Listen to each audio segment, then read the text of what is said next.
میرے انتہائی محترم بزرگ و دوست عزیزو، دنیا کا ایک اصول ہے کہ انسان جس لائن میں محنت کرتا ہے اسے اس لائن کی ہی خبر ہے۔ آپ سنان سے پوچھو زمیندارہ کیسے ہوتا ہے، کہتے مجھے کیا معلوم۔ آپ کاشتکار سے پوچھو بزنس کیسے ہوتا ہے، جی مجھے کیا معلوم۔ آپ کسی ڈاکٹر سے پوچھو کہ زمیندارہ کیسے ہوتا ہے، کہ جی مجھے کیا معلوم۔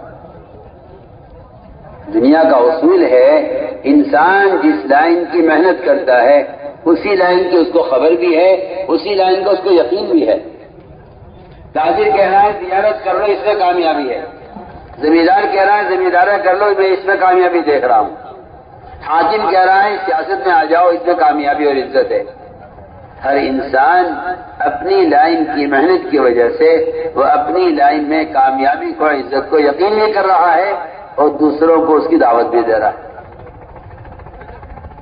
اب اسے اندازہ کر لو کہ اس حقیر دنیا کا اصول یہ ہے کہ جو انسان اسے محنت کرے گا اس سے کامیابی کا یقین ہوگا، تو اس سے اندازہ کر لو کہ پھر اللہ کے دین کی محنت کے بغیر دین سے کامیابی کا یقین حاصل ہو سکتا ہے؟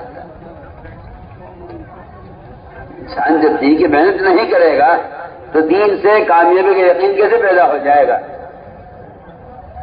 اس لیے سب سے پہلی بات یہ ہے، انبیاء کی بعثت کا مقصد یہ ہے کہ بندہ اپنے اللہ کو پہچانے، اور اس کو پہچاننا یہ ہے کہ اس پر ایمان لائے، اور ایمان لانا یہ ہے، میں کہتا ہوں آپ سے بہت بنیادی بات، ایک مسلمان کا کافر ایک کافر کا مسلمان ہو جانا اور ایک آدمی قبول اسلام میں آ جانا یہ ایمان لانا نہیں ہے، یہ اسلام لانا۔ سمجھنا میں کیا کہہ رہا ہوں؟ یہ اسلام لانا ہے کہ ایک غیر آدمی ایک غیر مسلم نے اسلام قبول کر لیا ہے، یہ اسلام لانا، ایمان لانا اس کو نہیں کہتے۔ ایمان لانا اسے کہتے ہیں کہ مومن روزانہ اپنا وقت فارغ کرے اللہ پر ایمان لانے کے لیے۔ ایمان لانے کسے کہتے ہیں؟ ایمان لانے صرف اس کو نہیں کہتے کہ آپ نے کلمہ لا الہ الا اللہ پڑھ لیا، نہیں، ایمان لانے اسے کہتے ہیں کہ بندہ اللہ تعالی کے احکام کو عملی طور پر پورا کرے۔ اللہ مجھ سے کیا چاہتے ہیں؟ اللہ کے فرائض کا ادا کرنا، اللہ کے حرام کی ہوئی چیز سے بچنا، اپنی ہر ضرورت کو سنت کے مطابق پورا کرنا، یہ سب ایمان کی علامتیں ہیں، اور یہی ایمان کیا اسی کو ایمان کہتے ہیں۔ میں کہتا ہوں اسی کو ایمان کہتے ہیں۔ مومن ہونا ایمان نہیں ہے، مطیع و فرما بردار ہونا ایمان ہے۔ حدیث نے فرمایا کہ مومن اللہ کی اطاعت میں نکیل پڑے ہوئے اونٹ کی طرح ہے۔ تو میرے دوستو عزیزو، جب ہر چیز کا حاصل کرنے کے لیے ایک عملی محنت ہے تو پھر سب سے بنیادی فریضہ ایمان، جس پر سارے فرائض کا مدار ہے، اس ایمان کا سیکھنا کتنا لازم اور ضروری ہوگا۔ سب سے بنیادی بات میں عرض کر رہا ہوں، اس کام کا بنیادی مقصد تھا اپنے ایمان میں کمال۔ ایمان کا کمال یہ ہے کہ بندہ اللہ تعالیٰ کے احکام کو پورا کرے۔ ایمان کا کمال یہ ہے کہ سر سے لے کر پیر تک مسلمان اپنے سر کے عمامے سے لے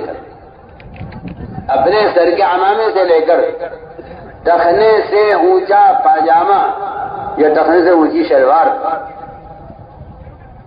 یہاں تک مسلمان اپنے آپ کو مسلمان ظاہر کرے تو کہا جائے گا کہ یہ مومن ہے، کہا جائے گا یہ مومن ہے۔ عبادت سے لے کر تجارت تک، معاملات، معاشرے میں، دین کے تمام احکام میں، ہر ضرورت میں سنتوں کی پابندی کرنے والے کو مومن کہا جائے گا۔ ایک حدیث میں صاف فرمایا کہ تم میں وہ آدمی مومن ہے ہی نہیں، صاف بات ہے، قرآن نے بھی کہہ دیا، حدیث نے بھی کہہ دیا صاف، تم میں وہ آدمی مومن ہے ہی نہیں جس کی دنیا میں کوئی ایک چاہت نبی کی چاہت کے خلاف وہ مومن نہیں ہے۔ شکل کی چاہت، کپڑوں کی چاہت، شادی کی چاہت، کوئی چاہت تمہاری دنیا کی اگر نبی کی چاہت کے خلاف جا رہی ہے تو آپ مومن نہیں ہیں۔ پڑھیے، آپ حدیث پڑھیے۔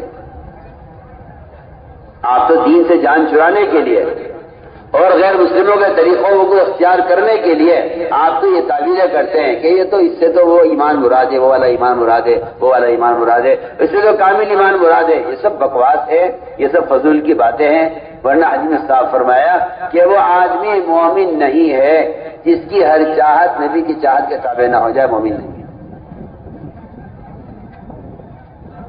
آدمی اپنی شکل دیکھ لے، میرا چہرہ نبی کے چہرے کے مطابق ہی ہے نا۔ آپ اپنا لباس دیکھ لے، تیرا لباس نبی کے لباس کے مطابق ہے تو مومن ہے، اور اگر تیرا لباس نبی کے لباس کے مطابق نہیں ہے تو حدیث لے کے تو مومن نہیں۔ ہماری تو یہ بنیادی غلطی ہے کہ ہم نے ایمان کو صرف فرائض کے ادا کرنے تک سمجھا ہوا ہے، یہ ہماری بنیادی غلطی ہے۔ مومن اسے کہتے ہیں جو سر سے لے کر پیر تک سنتوں سے اتنا بھرا ہوا ہو اور ایسا مزین ہو کہ اس کی شکل سے دیکھ کر کہا جائے یہ مومن ہے۔ آپ پولیس والے دیکھے کہتے پولیس والا ہے کیوں؟ اس کے پولیس والے کے کیا پیشانی میں لکھا ہوا ہے پولیس والا؟ نہیں، آپ دور سے اس کی وردی دیکھ کر کہتے ہیں پولیس والا ہے۔ میں کہتا ہوں کہ دنیا میں مسلمان ہر شعبے کے اعتبار سے اپنی علامت رکھتا ہے، لیکن مسلمان ہونے کی علامتوں کو ضائع کر چکا ہے۔ ہم پہلی بات عرض کر رہے کہ ہمیں ایمان چاہیے۔ یہ ایمان کیسے حاصل ہوگا؟ یہ ایمان کیسے حاصل ہوگا؟ اس ایمان کی تکمیل کے لیے گشت ہے، اس ایمان کی تکمیل کے لیے دعوت ہے۔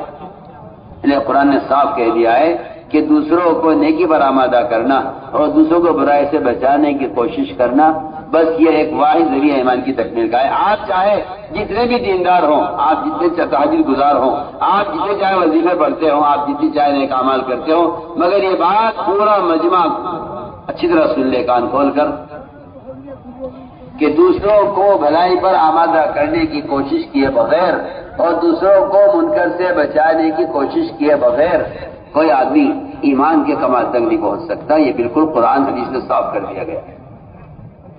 علماء نے صاف لکھا ہے، ایک آدمی اتنی نمازیں پڑھتا ہے کہ اس کی پیشانی سیاہ ہو جائے، اتنا روزہ رکھتا ہے کہ اس کے ہونٹ خشک پڑ جائیں نفلی روزوں سے، زکوٰۃ اور قرض ادا کرتے۔ علماء نے لکھا ہے کہ اسلام میں ایمان کا کمال، اسلام میں ایمان کی علامت صرف یہ نہیں ہے، اسلام میں ایمان کی علامت یہ ہے کہ آپ کیا لوگوں کو بھلائی کا حکم کرتے ہیں۔ ہم تو آپ سے کھل کر کہتے ہیں، سب سے تبلیغ میں گشت کا موضوع اور تبلیغ میں یہ ملاقاتیں اور ایک کے پاس چل کر جانا اور اس کا ہاتھ پکڑ کر اس کو اس کے منکر کے ماحول سے نکال کر آپ شراب کے اڈے سے اٹھا کر مسجد میں لے آئیں۔ آپ کسی کو شراب کے اڈے سے اٹھا کر اسے مسجد میں لے آئیں، اس کو کہتے ہیں نئے منکر۔ کیا آپ نے اس کو منکر سے روکا ہے؟ آپ پمفلیٹ صاحب کی تقسیم کرا دو کہ شراب پینا حرام ہے، یہ کوئی دعوت نہیں، یہ کوئی دعوت نہیں ہے۔ آپ پمفلیٹ صاحب کے تقسیم کرا دو اور بازاروں میں جگہ جگہ دکانوں پر چپکا دو کہ سود کھانا حرام ہے، تاکہ بازار والے سود سے بچ جائیں۔ میں آپ کو ایک اچھی مثال دیتا ہوں، میری بات سوچیے، سننا بول، میں آپ کو اچھی مثال دیتا ہوں۔ ایک شخص ہے، بازار میں اس کی دکان ہے چینی کی، شکر کی، شکر میں چیٹے آتے ہیں، مکوڑے آتے ہیں، چونٹیاں آتی ہیں بہت۔ یہ پریشانی ہے کیسے ہٹاؤں؟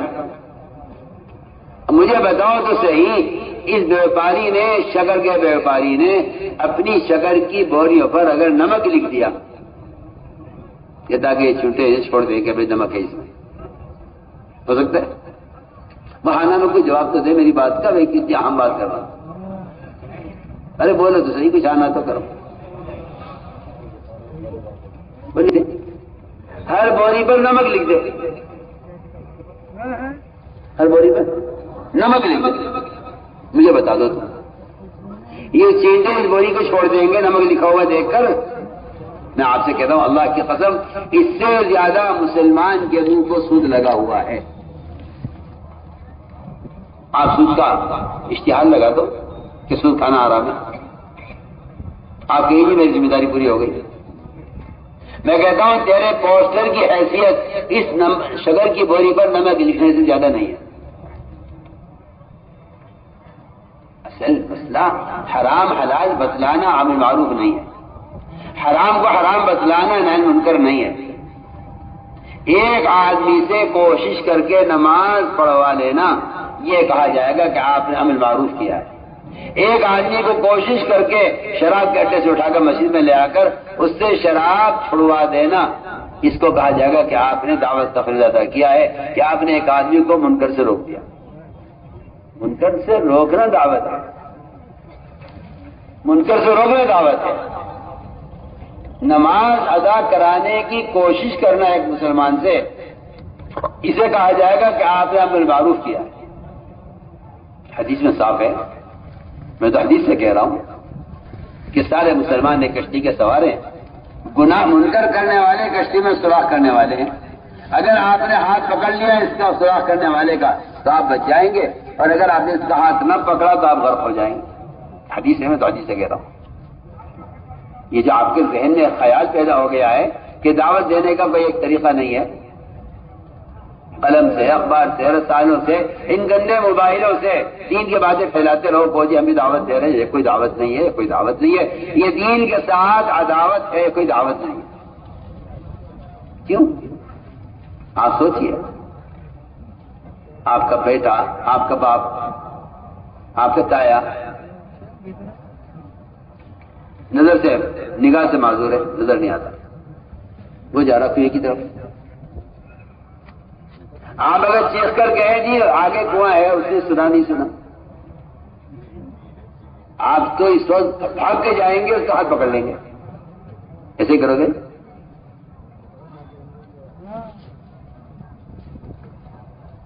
یا آپ کہہ دو گے تو آگے کنویں کے منڈے پہ بس بورڈ لگا ہوا ہے کہ آپ کنواں ہے، ادھر نہ ادھر بتاؤ، اس نے دیکھا ہی نہیں، یہ نابینا ہے، یہ ایسے خیال نہیں کیا اس طرف، آپ دوڑ کر اس کا ہاتھ پکڑیں گے کہ کوئی میں نہ گر جائے۔ میں عرض کرنا چاہتا ہوں، تبلیغ میں گشت کا جو اصل مقصد تھا اور تبلیغ میں نکلنے کا جو اصل جس فریضے کو ادا کرنے کے لیے نکالا جا رہا تھا وہ تھا امر معروف نہی منکر کے فریضے کو ادا کرنا، یعنی ایک مسلمان سے کوشش کر کے آپ اس سے اس وقت کا فریضہ ادا کرنا۔ اگر آپ نے ایک مسلمان سے ایک وقت کی نماز ادا کروا لی، آپ نے اس کو 2,88,00,000 سال جہنم میں جلنے سے بچا لیا۔ مولانا صاحب فرماتے تھے اگر تم کسی کا ہاتھ پکڑ کے لے آؤ مسجد میں اور اس سے اس وقت کا فریضہ ادا کروا لو تو 2 رکعت شکرانے کی پڑی، اے اللہ تو نے میرے ذریعے سے اس کو جہنم سے بچا لیا۔ سوچیے آپ، ایسا تو نے میرے ذریعے اس کو جہنم سے بچا لیا، 2 رکعت شکرانے کی پڑی ہو۔ اگر تم کسی کو نماز مسجد میں لا کر نماز پڑھوا دو، میں کہتا ہوں آپ سے، آپ کا خیال یہ ہے سب کا کہ جسے پڑھنی ہوگی پڑھ لے گا، مجھے کیا مطلب ہے، مجھے اپنی قبر میں جانا، اپنی قبر میں جانا مسئلہ قبر کا نہیں ہے، مسئلہ تو قبر سے پہلے جو عذاب آئے گا نماز پڑھنے والوں پر، اس سے نماز پڑھنے والے بھی عذاب سے بچیں گے نہیں۔ حدیث ہے،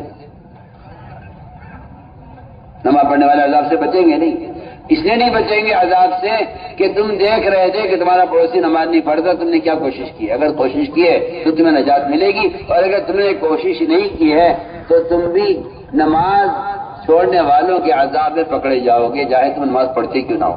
سوچیے آپ، حدیث ہے، ایک نہیں سینکڑوں روایتیں اس طرح کی۔ اس لیے میرے دوستوں، ہم تو یہ کہنا چاہتے ہیں کہ گشت کا مقصد کیا تھا؟ گشت کا مقصد یہ تھا کہ بھلائی پر لوگوں کو تیار کرنا اور برائی سے لوگوں کو بچانے کی کوشش کرنا، اس کی عملی محنت گشت ہے، اس کی عملی محنت گشت ہے۔ اور یہ آپ یہ بات یاد رکھیں کہ یہ کوئی تبلیغ جماعت کا کام نہیں ہے، یہ ہر مسلمان کا کام ہے، یہ ہر مومن کا کام ہے کہ وہ کوشش کر کے مسلمان کو گناہ کے ماحول سے نکال کر عمل کے ماحول میں لائے۔ اور یہ ایک ایسی ایمان کی تکمیل کا، میں علماء سے بھی کہہ رہا ہوں، یہ ایمان کی تکمیل کا، ایمان کے کامل کرنے کا ایک ایسا بنیادی ذریعہ ہے جس کے بارے میں کھل کر کہا جا سکتا ہے کہ صحابہ کرام کا یہ معمول تھا، ایک کا نہیں کئی صحابہ کا، کئی صحابہ کا یہ معمول تھا کہ وہ اپنے ایمان کو تازہ کرنے کے لیے اور اپنے ایمان کی تکمیل کے لیے لوگوں سے ملاقاتیں کرتے اور کہتے کہ آؤ ہمارے ساتھ اپنے پر ایمان لائیں گے۔ علماء کو تو معلوم ہونا چاہیے کہ امام بخاری رحمۃ اللہ علیہ کا مذہب ہے کہ ایمان میں زیادتی ہوتی ہے۔ سنیے، بہت کام کی بات کر رہا ہوں۔ امام بخاری رحمۃ اللہ علیہ کا مذہب ہے کہ ایمان میں زیادتی ہوتی ہے۔ وہ فرماتے ہیں کہ ایمان میں زیادتی ہونے کی دلیل یہ ہے کہ معاذ بن جبل رضی اللہ تعالیٰ عنہ وہ لوگوں سے ملاقاتیں کرتے تھے بازاروں میں اور کہتے تھے لوگوں سے کہ آؤ بیٹھو ہمارے ساتھ پر ایمان لائیں گے۔ عبداللہ بن رواحہ ایک ایک سے خوشامد کر کے کہتے ادھر دیکھو میری طرف، ایک ایک خوشامد کرتے، اٹھو ہمارے ساتھ، چلو ہمارے ساتھ ہمارے پر ایمان لائیں گے۔ مجھے آپ بتاؤ تو صحیح، کوئی آدمی کسی گڑھے میں پڑا ہوا ہے، کوئی کسی کنویں میں گر گیا ہے، آپ میری بات کا جواب دیں، آپ ایک پرچہ لکھ کر ڈال دیں کنویں میں کہ بھائی آپ باہر آ جاؤ، یا آپ کنویں پر کھڑے ہو کے تقریر کر دیں، بیان کر دیں، اس کو نکلنے کی ترغیب دے کے آ جائیں، اس سے آپ اس کی جان بچ جائے گی؟ کیا خیال ہے آپ؟ کیا آپ کے ترغیب دینے سے، بتانے سے بھائی آپ باہر آ جاؤ، آپ کنویں میں گرے ہوئے ہو، مر جاؤ گے، آپ باہر آ جاؤ، کیا آپ کے بیان سے کوئی فائدہ ہوگا یا اس کی جان بچ جائے گی آپ کی ترغیب دینے سے؟ اس کو تو سہارا چاہیے، اس کو تو سہارا چاہیے نکلنے کو۔ میں کہتا ہوں گشت کا موضوع تھا یہ کہ مسلمان کو گناہ کے ماحول سے اٹھا کر عمل کے ماحول میں لایا جائے، یہ گشت کا موضوع ہے اور یہ ایمان کی تکمیل کا ایک صحابہ کرام کا معمول ہے۔ کیوں؟ اس لیے کہ یہ بات قرآن حدیث سے صاف کرتی ہے بالکل کہ امر معروف و نہی منکر کی عملی محنت، چاہے وہ مدارس میں ہو رہی ہو، چاہے وہ خانقاہوں میں ہو رہی ہو، اس کی عملی محنت سے یہ فریضہ ادا ہوتا ہے، اور اس فریضے کا ادا کرنا ہی صرف ایمان کی تکمیل کا سبب ہے۔ اس فریضے کا ادا کرنا ہی صرف ایمان کی تکمیل کا سبب ہے۔ آپ جتنے چاہے معمولات کرتے ہوں، آپ جتنے چاہے دیندار ہوں، مگر یہ بات واضح ہے کہ ہر مسلمان کے ایمان کی تکمیل وہ دوسروں کو نیکی پر آمادہ کرنا ہے، سیدھی بات ہے۔ اس لیے میرے دوستو عزیزو، یہ پہلی بات ہو گئی ہے، کیونکہ چھ صفات ہیں، یہ 6 نمبر نہیں ہیں۔ ان صفات کو اندر پیدا کرنے کی ایک عملی مشق ہے جس کو میں نے پہلے بیان کر دیا کہ اب ہمارا کام یہ ہے کہ لوگوں کو دعوت دے کر جہاں یقین بگڑ رہے ہیں، جہاں اللہ کے غیر کو بولنا، سوچنا، سننا سب کام ہی یہی رہ گیا ہے، تاجر کہہ رہا تجارت سے ہوتا ہے، زمیندار کہتا ہے زمینداری سے ہوتا ہے، اس یقین کو موڑنے کے لیے اور غلط یقین سے صحیح یقین کی طرف لانے کے لیے ان کی جگہ کو بدلنا پڑے گا کہ یہ چھوڑ کر یہاں مسجد میں آئیں اور یہاں اللہ کے گھر میں بیٹھ کر اللہ کی بڑائی کو سنیں۔ سوچیے آپ، کوئی آدمی کسی وزیر کوٹھی میں جائے، اس کی کوٹھی کو دیکھ کر اس کی وزارت کا تاثر پیدا ہوگا، کوئی کسی مالدار کے محل میں جائے، اس کے محل کو دیکھ کر اس کے مال کا تاثر پیدا ہوگا، کوئی آدمی کسی فقیر کے جھوپڑے میں جا کر بیٹھے، اس کے جھوپڑے کو دیکھ کر اس کے فقر کا اندازہ ہوگا، اس سے متاثر ہوگا۔ جب آدمی دنیا کی مختلف چیزوں سے وہاں آ کر تاثر لیتا ہے تو جو اللہ کے گھر میں بیٹھ کر اللہ کی بڑائی کو سنے گا، کیا اس کے دل میں اللہ کا تاثر نہیں پیدا ہوگا؟ یہ بات طے شدہ بات ہے اللہ کی قسم کہ اللہ کے ساتھ تعلق پیدا کرنے کی صرف مسجد ہی جگہ ہے۔ اگر آپ بازاروں میں اور آپ گھروں میں اور آپ محلوں میں اور آپ لوگوں کی غفلت کی جگہوں پر دین کی باتیں پہنچا رہے ہیں تو میں آپ سے قسم کھا کر کہہ سکتا ہوں کہ اس سے عمل کی استعداد پیدا نہیں ہوگی۔ اگر آپ نشر و اشاعت کے ذریعے اور موبائل میں لوگوں تک دین کی بات پہنچا رہے ہیں تو میں کہتا ہوں خدا کی قسم اس سے عمل کی استعداد پیدا نہیں ہوگی۔ ہاں، دینی معلومات نشر ہو جائیں گی، میں کچھ کہہ رہا ہوں۔ عمل کی استعداد پیدا کرنا دعوت کا مقصد ہے۔ دین کی بات لوگوں تک پہنچا دینا یہ کوئی تبلیغ نہیں ہے، کوئی تبلیغ نہیں، میں آپ سے کھل کر کہہ رہا ہوں، کوئی تمہارا کا ملفوظ بیان کر رہا ہوں۔ آپ ملاقاتیں کر کے دین کی بات کان میں ڈال دیں لوگوں کے مہیا صفامات، یہ کوئی تبلیغ نہیں ہے۔ یہ کان میں بات ڈالنا تبلیغ نہیں ہے، دل میں بات کا اتارنا تبلیغ ہے۔ اور یہ بات طے شدہ ہے، قرآن اس سے بھرے ہوئے ہیں کہ بات کے دل میں اترنے کی جگہ اللہ نے صرف مسجد کو بنایا ہے، مسجد کے علاوہ کوئی جگہ نہیں ہے جہاں بات دل میں اتر جائے، مسجد کے علاوہ کوئی جگہ نہیں۔ جو اس کا انکار کرے وہ حدیث کا انکار کر رہا ہے، جو اس کا انکار کر رہا ہے وہ محمد صلی اللہ علیہ وسلم کے طریقے تربیت کا انکار کر رہا ہے۔ میں آپ سے کھل کر بات کر رہا ہوں، آپ پڑھیے حدیث، قرآن کی آیت ہے حدیث کے ساتھ۔ آپ نے فرمایا کہ سارے ایمان والے مسیح کی آباد کرنے والے ہیں، اس حدیث کی آیت کے ساتھ حدیث کو بیان کیا آپ صلی اللہ علیہ وسلم نے فرمایا جس کو تم مسجد میں کثرت سے آتے جاتے دیکھو اس کے مومن ہونے کی گواہی دے دو کہ ہاں یہ مومن انصافی والا۔ تو میں نے عرض کیا کہ اصل تربیت مقصود ہے، اصل تربیت مقصود ہے۔ گشت کا موضوع دین کی بات پہنچانا نہیں ہے، گشت کا موضوع ہے مسجد کے ماحول میں کسی طرح مسلمان کو پہنچانا، گشت کا موضوع ہے۔ اس لیے کہ آپ صلی اللہ علیہ وسلم کا یہ معمول تھا کہ آپ صلی اللہ علیہ وسلم نئے آنے والوں کو مسجد کے ماحول میں رکھا کرتے تھے، نئے آنے والوں کو مسجد کے ماحول میں رکھتے تھے۔ وقت ثقیف آیا، انہوں نے کہا جی ہم اسلام قبول کریں گے لیکن نماز نہیں پڑھیں گے، نماز نہیں پڑھیں گے، روزہ نہیں رکھیں گے، زکوٰۃ نہیں دیں گے، جہاد نہیں کریں گے، اپنے بتوں کو نہیں توڑیں گے۔ اسلام قبول۔ آج کل کے مسلمان کی طرح وہ بھی چاہتے تھے کہ ایسے ہو جائے کچھ کہ ہم مسلمان تو ہوں لیکن فرائض عمل نہ کریں۔ آپ نے فرمایا کہ انہیں مسجد میں رکھو، انہیں مسجد میں رکھو، ان کا خیمہ مسجد میں لگاؤ، ان کا مسجد میں رہنا ان کے دل کو اسلام کے لیے کھول دے گا۔ یہ حدیث ہے۔ انہیں مسجد میں رکھا گیا، نماز پڑھتے ہوئے دیکھا، نماز کا شوق پیدا ہو گیا، روزہ رکھتے دیکھا لوگوں کو، روزے کا شوق پیدا ہو گیا، زکوٰۃ دیتے دیکھا لوگوں کو، زکوٰۃ دینے کا شوق پیدا ہو گیا۔ فرمایا سیتصدقون، ان قریب یہ زکوٰۃ دیں گے تم دیکھنا، اور یہ ان قریب اللہ کے راستے میں نکلیں گے، محنت کریں گے، تم دیکھنا۔ انہیں مسجد میں رکھو۔ آپ نے کیوں نہ کہا انہیں دین بتا کے چھوڑ دو تاکہ یہ بتا دو کہ دین کیا ہے، یہ عمل کرے نہ کرے کریں گے، ان کی مرضی ہے نہ کریں ان کی مرضی ہے، نہیں، ایسا نہیں ہے۔ آج بھی میں کہتا ہوں کہ امت کی تعلیم اور تربیت کا ایک واحد ذریعہ یہی ہے کہ مسلمان مسجد سے جڑے۔ آپ سوچیں نا، جو تاجر دکان سے نہیں جڑا ہے کیا وہ نفع حاصل کر سکتا ہے؟ جو ملازم دفتر میں نہیں جا رہا کیا وہ تنخواہ لے سکتا ہے؟ جو زمیندارہ ہی نہیں دیکھ رہا ہے کیا وہ غلہ حاصل کر سکتا ہے؟ تو اس آدمی کا مسجد تعلق نہیں، کیا وہ ہدایت حاصل کر سکتا ہے؟ سوچیں۔ تو میری بات کی طرف توجہ دیں۔ ہمارے یہاں گشت کا اصل موضوع ہے کسی طرح دعوت دے کر مسجد کے ماحول میں لانا، یہ گشت کا موضوع ہے۔ کسی طرح دعوت دے کر مسجد کی حدیث میں آتا ہے جو آدمی مسجد کی طرف چل کر آتا ہے اللہ اس کی طرف دوڑ کر آتے ہیں۔ بتائیے تو صحیح، اللہ کو اس کے بندوں کے متوجہ کرنے کا اس سے بڑھ کر کوئی اور ذریعہ نہیں ہے کہ آپ اللہ کے بندوں کو اللہ کی طرف لے آئیں۔ جو گشت میں آپ کے ساتھ مسجد کی طرف چل کر آ رہا ہے، اللہ کی قسم اللہ اس کی طرف دوڑ کر آ رہے ہیں۔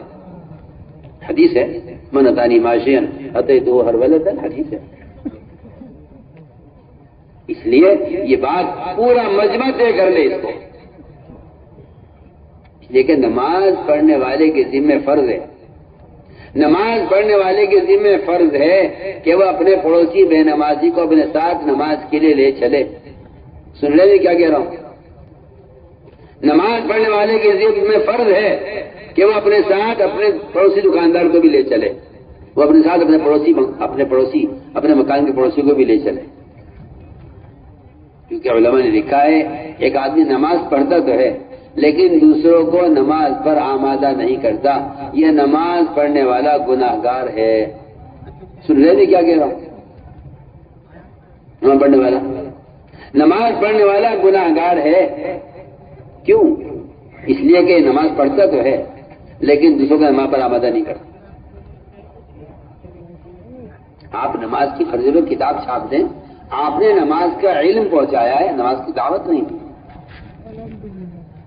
آپ نے لوگوں کو نماز کی اہمیت کا علم دے دیا ہے، آپ نے نماز کے پڑھنے کا طریقہ آپ نے شائع کر دیا ہے، لیکن آپ نے دعوت نہیں دی ہے، کیونکہ دعوت دینا یہ ہے کہ آپ ایک بے نمازی کو نماز پر آمادہ کریں۔ تو میں نے ایک بات عرض کی ہے کہ ایمان کے بعد جو سب سے بڑا فریضہ ہے نماز، ہماری نماز کا کمال اس میں ہے کہ ہم دوسروں کو نماز پر آمادہ بھی کریں۔ اپنی ذات سے اپنی نماز پر ہمیں 3 اعتبار سے محنت کرنی ہے، 3 طرح سے نماز پر محنت کرنی ہے۔ پہلی محنت، پہلا کام، نماز سے کامیابی کا یقین پیدا کرنا۔ اس یقین کا پیدا کرنا اس طرح کا آدمی بیٹھا دعا مانگتا رہے کہ اللہ مجھے نماز پر یقین دے دے، مجھے نماز پر یقین دے دے۔ میں کہتا ہوں کہ اس کی عملی مشق ہے، وہ یہ ہے کہ آپ نماز پر یقین لانے کے لیے اور نماز کو یقینی بنانے کے لیے آپ سب سے پہلا قدم یہ اٹھائیں کہ آپ کسی بھی بڑے سے بڑے کام میں مشغول ہوں، آپ اپنے یقین کو شکل سے عمل کی طرف، دکان سے نماز کی طرف اپنے یقین کو بدلنے کے لیے آپ اس کی مشق کریں کہ نماز کی اذان کی آواز سنتے سارے کام چھوڑ دیں۔ آپ ایسا کیوں کر رہے ہیں؟ کہ میں اس لیے کر رہا ہوں کہ میرا یقین اصل میں دکان پر ہے۔ نماز پر یقین لانے کے لیے مجھے اپنے دنیا کے کام کو ادھورا چھوڑنا پڑے گا، تب میرا یقین نماز پر باقی رہے گا۔ اگر میں نے دنیا کے کام کو آگے کر دیا، نماز کو پیچھے کر دیا، تو میرا یقین دنیا پر رہے گا، میرا یقین دکان پر رہے گا، نماز پر نہیں آئے گا۔ پہلی مشق یہ ہے کہ نماز سے کامیابی کا یقین پیدا ہو۔ حضور اکرم صلی اللہ علیہ وسلم نے اسی یقین پر اٹھایا تھا صحابہ کرام کو، بڑے سے بڑی بات پیش آ جائے وہ نماز نہیں چھوڑ سکتے تھے۔ ایک صحابی قید میں تھے، جیلر ان کو پانی دیا کرتا تھا پینے کے لیے، اور بہت تھوڑا سا پانی دیتا تھا، بہت تھوڑا پانی، وہ پانی پیا کرتے تھے، باقی کی ضرورت کے لیے پانی ملتا نہیں تھا۔ ان کو جیل میں غسل کی حاجت پیش آ گئی، وہ پریشان کہ یا اللہ مجھے غسل کرنا ہے اور مجھے نماز پڑھنی ہے۔ انہوں نے جیلر سے کہا مجھے پانی چاہیے۔ جیلر نے کہا کہ نہیں جی، پانی تو غسل کے نہیں ملے گا، پانی صرف پینے کے لیے ملے گا، غسل کے لیے پانی نہیں ملے گا۔ پینے کا پانی اتنا تھوڑا ہے کہ اس سے غسل ہوتا نہیں۔ ان صحابی نے طے کر لیا کہ میں 2 دن پیاسا رہوں گا، میں 2 دن پیاسا رہوں گا۔ میں نے طے کر لیا اپنے دل میں 2 دن پیاسا رہ لوں گا، مگر نماز نہیں چھوڑ سکتا۔ اس سے کہا جیلر سے، اچھا تم آپ ایسا کرو، آج کا پانی کل کا پانی اکٹھا دے دو، ہم کل سے پانی نہیں مانگیں گے پینے کا۔ اور یہ فیصلہ کر لیا صاحب نے اپنے دل میں کہ میں 48 گھنٹے پیاسا رہ لوں گا۔ سنیے تو صحیح، کہاں پیاس کہاں نماز؟ ہم تو معمولی کام کی نماز چھوڑ دیں۔ ادھر اذان مغرب کی ہوئی، ادھر گاہک آ گیا۔ اللہ کیوں نہ آیا گاہک؟ تمہیں رزق دینے کے لیے؟ تم بے وقوف ہو، تمہیں کسی جاہل نے سکھلایا ہے کہ اللہ تمہیں رزق دینے کے لیے تمہارے پاس گاہک کو لاتے ہیں۔ اللہ گاہک رزق لینے کے لیے نہیں لاتے، اللہ گاہک کو رزق دینے کے لیے نہیں لاتے، اللہ گاہک کو اس لیے لاتے ہیں۔ میں دیکھنا چاہتا ہوں میرے بندے کے یہاں اس وقت نماز مقدم ہے یا گاہک مقدم ہے؟ اگر یہ نماز کو چھوڑ کر گاہک میں لگ جائے تو اللہ تعالیٰ اسے اسلام سے محروم کر دیں گے، اور اس کے ساتھ اللہ کا کوئی وعدہ نہیں ہے۔ اور اگر یہ گاہک کو چھوڑ کر نماز کے لیے آ جائے تو اللہ فرماتے ہیں میں ایسے کا رزق دوں گا جہاں اس کا بھگوان بھی نہیں پہنچے گا۔ تو میں نے عرض کیا کہ ادھر نماز، ادھر دکان، ادھر گاہک آ گیا نماز کے وقت۔ آپ اس گاہک کو چھوڑ کر نماز کے لیے آ جائیں، یہ تو معمولی سی دکان کے لیے، معمولی کام کے لیے نماز چھوڑ دے گا۔ اور ایک اور مرض پیدا ہوا ہے مسلمانوں میں کہ بھائی جماعت سے نماز پڑھنا کوئی فرض تو ہے نہیں، پڑھ لیں گے بعد میں، ابھی تو یہ کام ہو رہا ہے۔ نماز کے وقت گاہک آ گیا، مسجد میں اذان ہوئی، آپ مسجد کی طرف جانے کو تھے، اچانک گاہک آ گیا۔ آپ کی دکان پہ کسٹمر آ گیا، آپ نماز کے لیے جاتے جاتے رک گئے، اللہ مجھے معاف فرمائے، کوئی جاہل ہوگا جو آپ سے یہ کہے گا کہ بھائی دیکھو ایسا ہے، قصت کا کام بہت ضروری ہے، اور رہا جماعت کی نماز، جماعت سے نماز پڑھنا کوئی تو فرض تو ہے نہیں، سنت ہے، اور اس وقت یہ تم کام کر لو، بعد میں نماز پڑھ لینا۔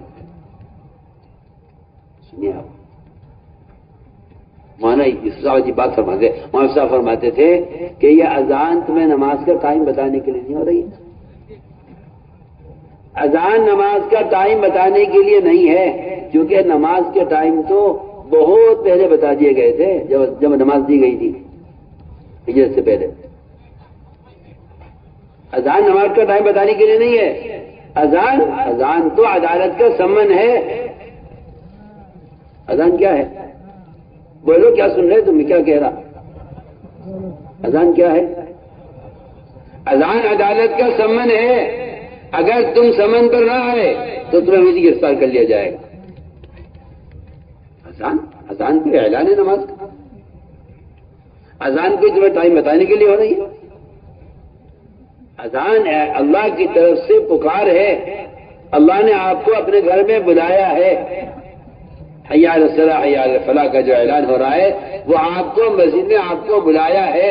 آپ اگر کسی عدالت کا سمن آ جائے، آپ کو بلایا جائے اور آپ وقت حاضر نہ ہو، بتائیے آپ کے خلاف وارنٹ کٹیں گے، آپ کو دکان سے گرفتار کر لیا جائے گا کہ آپ کو ہم نے بلایا تھا، آپ کیوں نہیں آئے؟ سوچیے آپ یہ کہہ رہے جی ابھی تو اذان ہوئی ہے۔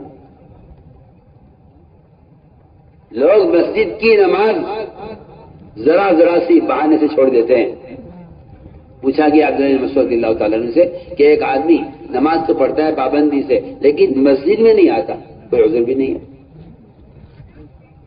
اتنا شدید بیمار نہیں ہے کہ اس کو اٹھا کے لایا نہ جا سکے، اس کو اٹھا کر بھی نہ لایا جا سکے، اور ایسا کوئی عذر بھی نہیں ہے اس کو، مگر وہ نماز تو پابندی سے پڑھتا ہے مگر مسجد میں نہیں آتا، کیونکہ لوگ کہتے ہیں مسجد میں پڑھنا سنت ہے۔ آپ غور کیجئے، فرمایا کہ وہ آدمی جہنمی ہے جو نماز تو پابندی سے پڑھتا ہے مگر مسجد نہیں آتا۔ ایک صاحب مجھ سے کہنے لگے جی ہماری مسجد ہمارے گھر سے 5 کلومیٹر دور ہے، تو کیا کروں، میں گھر میں پڑھ لیا کروں؟ میں نے کہا کیوں، نبی کے بددعا میں کیوں آ رہے تم؟ کیا بددعا؟ اللہ کے نبی کے بددعا ہے، ان گھروں کی تباہی کی بددعا ہے جو مسجد کے ہوتے ہوئے نماز گھر میں پڑھنے۔ فرمایا کہ میرا دل چاہتا ہے آگ لگا دوں ان کے گھروں کو، جو مسجد نہیں آتے نماز گھر میں پڑھ لیتے ہیں۔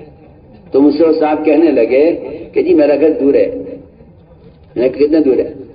کہ جی میرا گھر مسجد سے 5 کلومیٹر پہ ہے۔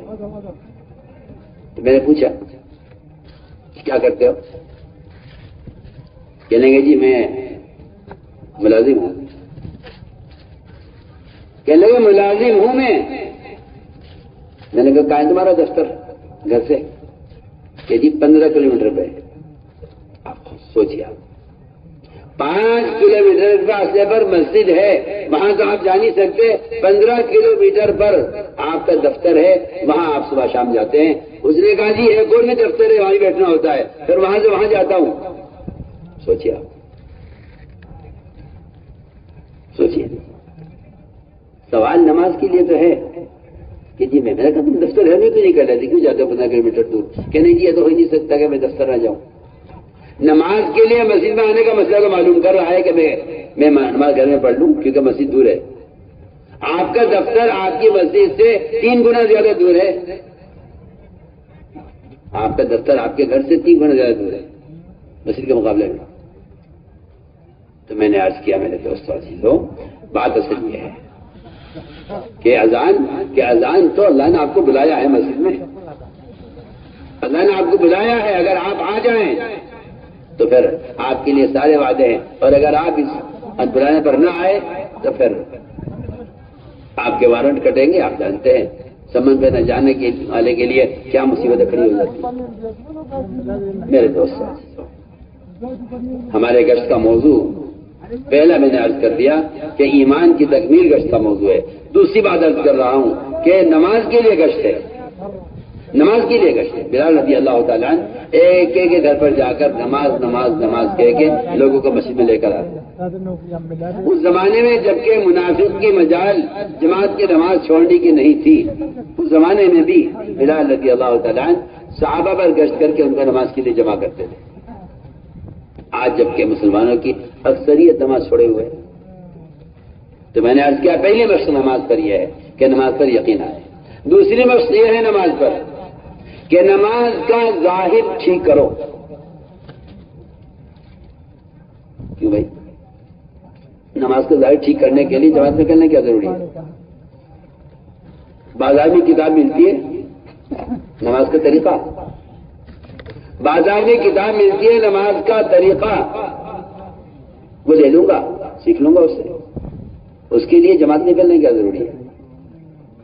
میں آپ کو بہت کام کی بات آپ سے کہہ رہا ہوں، سوال اس کا نہیں ہے کہ آپ کو نماز پڑھنی آتی نہیں پڑھنی آتی، سوال اس کا ہے کہ جن کو نماز پڑھنی آتی ہے وہ نماز کو بگاڑ رہے ہیں، کیونکہ اپنے مقام پر رہتے رہتے دنیا کی مشغولی کی وجہ سے نہ تہجد کا مزاج رہا، نہ اوابین کی عادت رہی، نہ اشراق کی عادت رہی، نہ چاشت پڑھنے کا شوق رہا۔ جماعت میں نکلنا اس لیے ہے کہ کچھ وقت کے لیے سارے کاروبار چھوڑ کر، سارے کاموں کو چھوڑ کر میں کچھ وقت عمل کے ماحول میں رہوں تاکہ میری نماز میں کمال پیدا ہو۔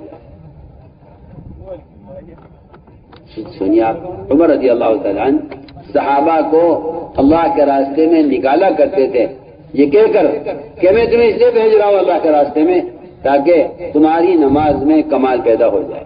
یہ عمر رضی اللہ عنہ زمانے میں جن صحابہ نے آپ صلی اللہ علیہ وسلم نماز پڑھی ہوگی ان کی نماز ہم سے کتنی اچھی ہوگی۔ عمر رضی اللہ عنہ یہ کہہ کر نکال دیں ان کو جماعت میں کہ تاکہ تمہاری نماز میں کمال پیدا ہو جائے، یہ کہہ کر عمر رضی اللہ تعالیٰ عنہ انہیں جماعت میں نکالا کرتے۔ کیا بات ہے؟ آدمی اپنی جگہ مقام پر رہتے رہتے دنیا ایسی پر غالب آ جاتی ہے اور عام نوافل کا تہجد کا مزاج ختم ہو جاتا ہے۔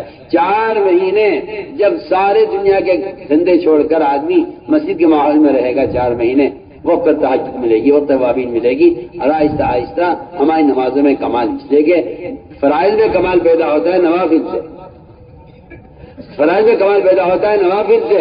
ہم نوافل کو چھوڑ دیتے ہیں یہ کہہ کر کہ ان کا پڑھنا کوئی ضروری نہیں ہے، اور ویسے بھی اور بھی تقاضے میرے پاس بڑے اہم تقاضے ہیں، فرصت نہیں ہے کہ تہجد پڑھتے نہیں، کیونکہ دن بھر تھکتے ہیں دنیا کے لیے، رات کو پڑھ کے سو جاتے ہیں۔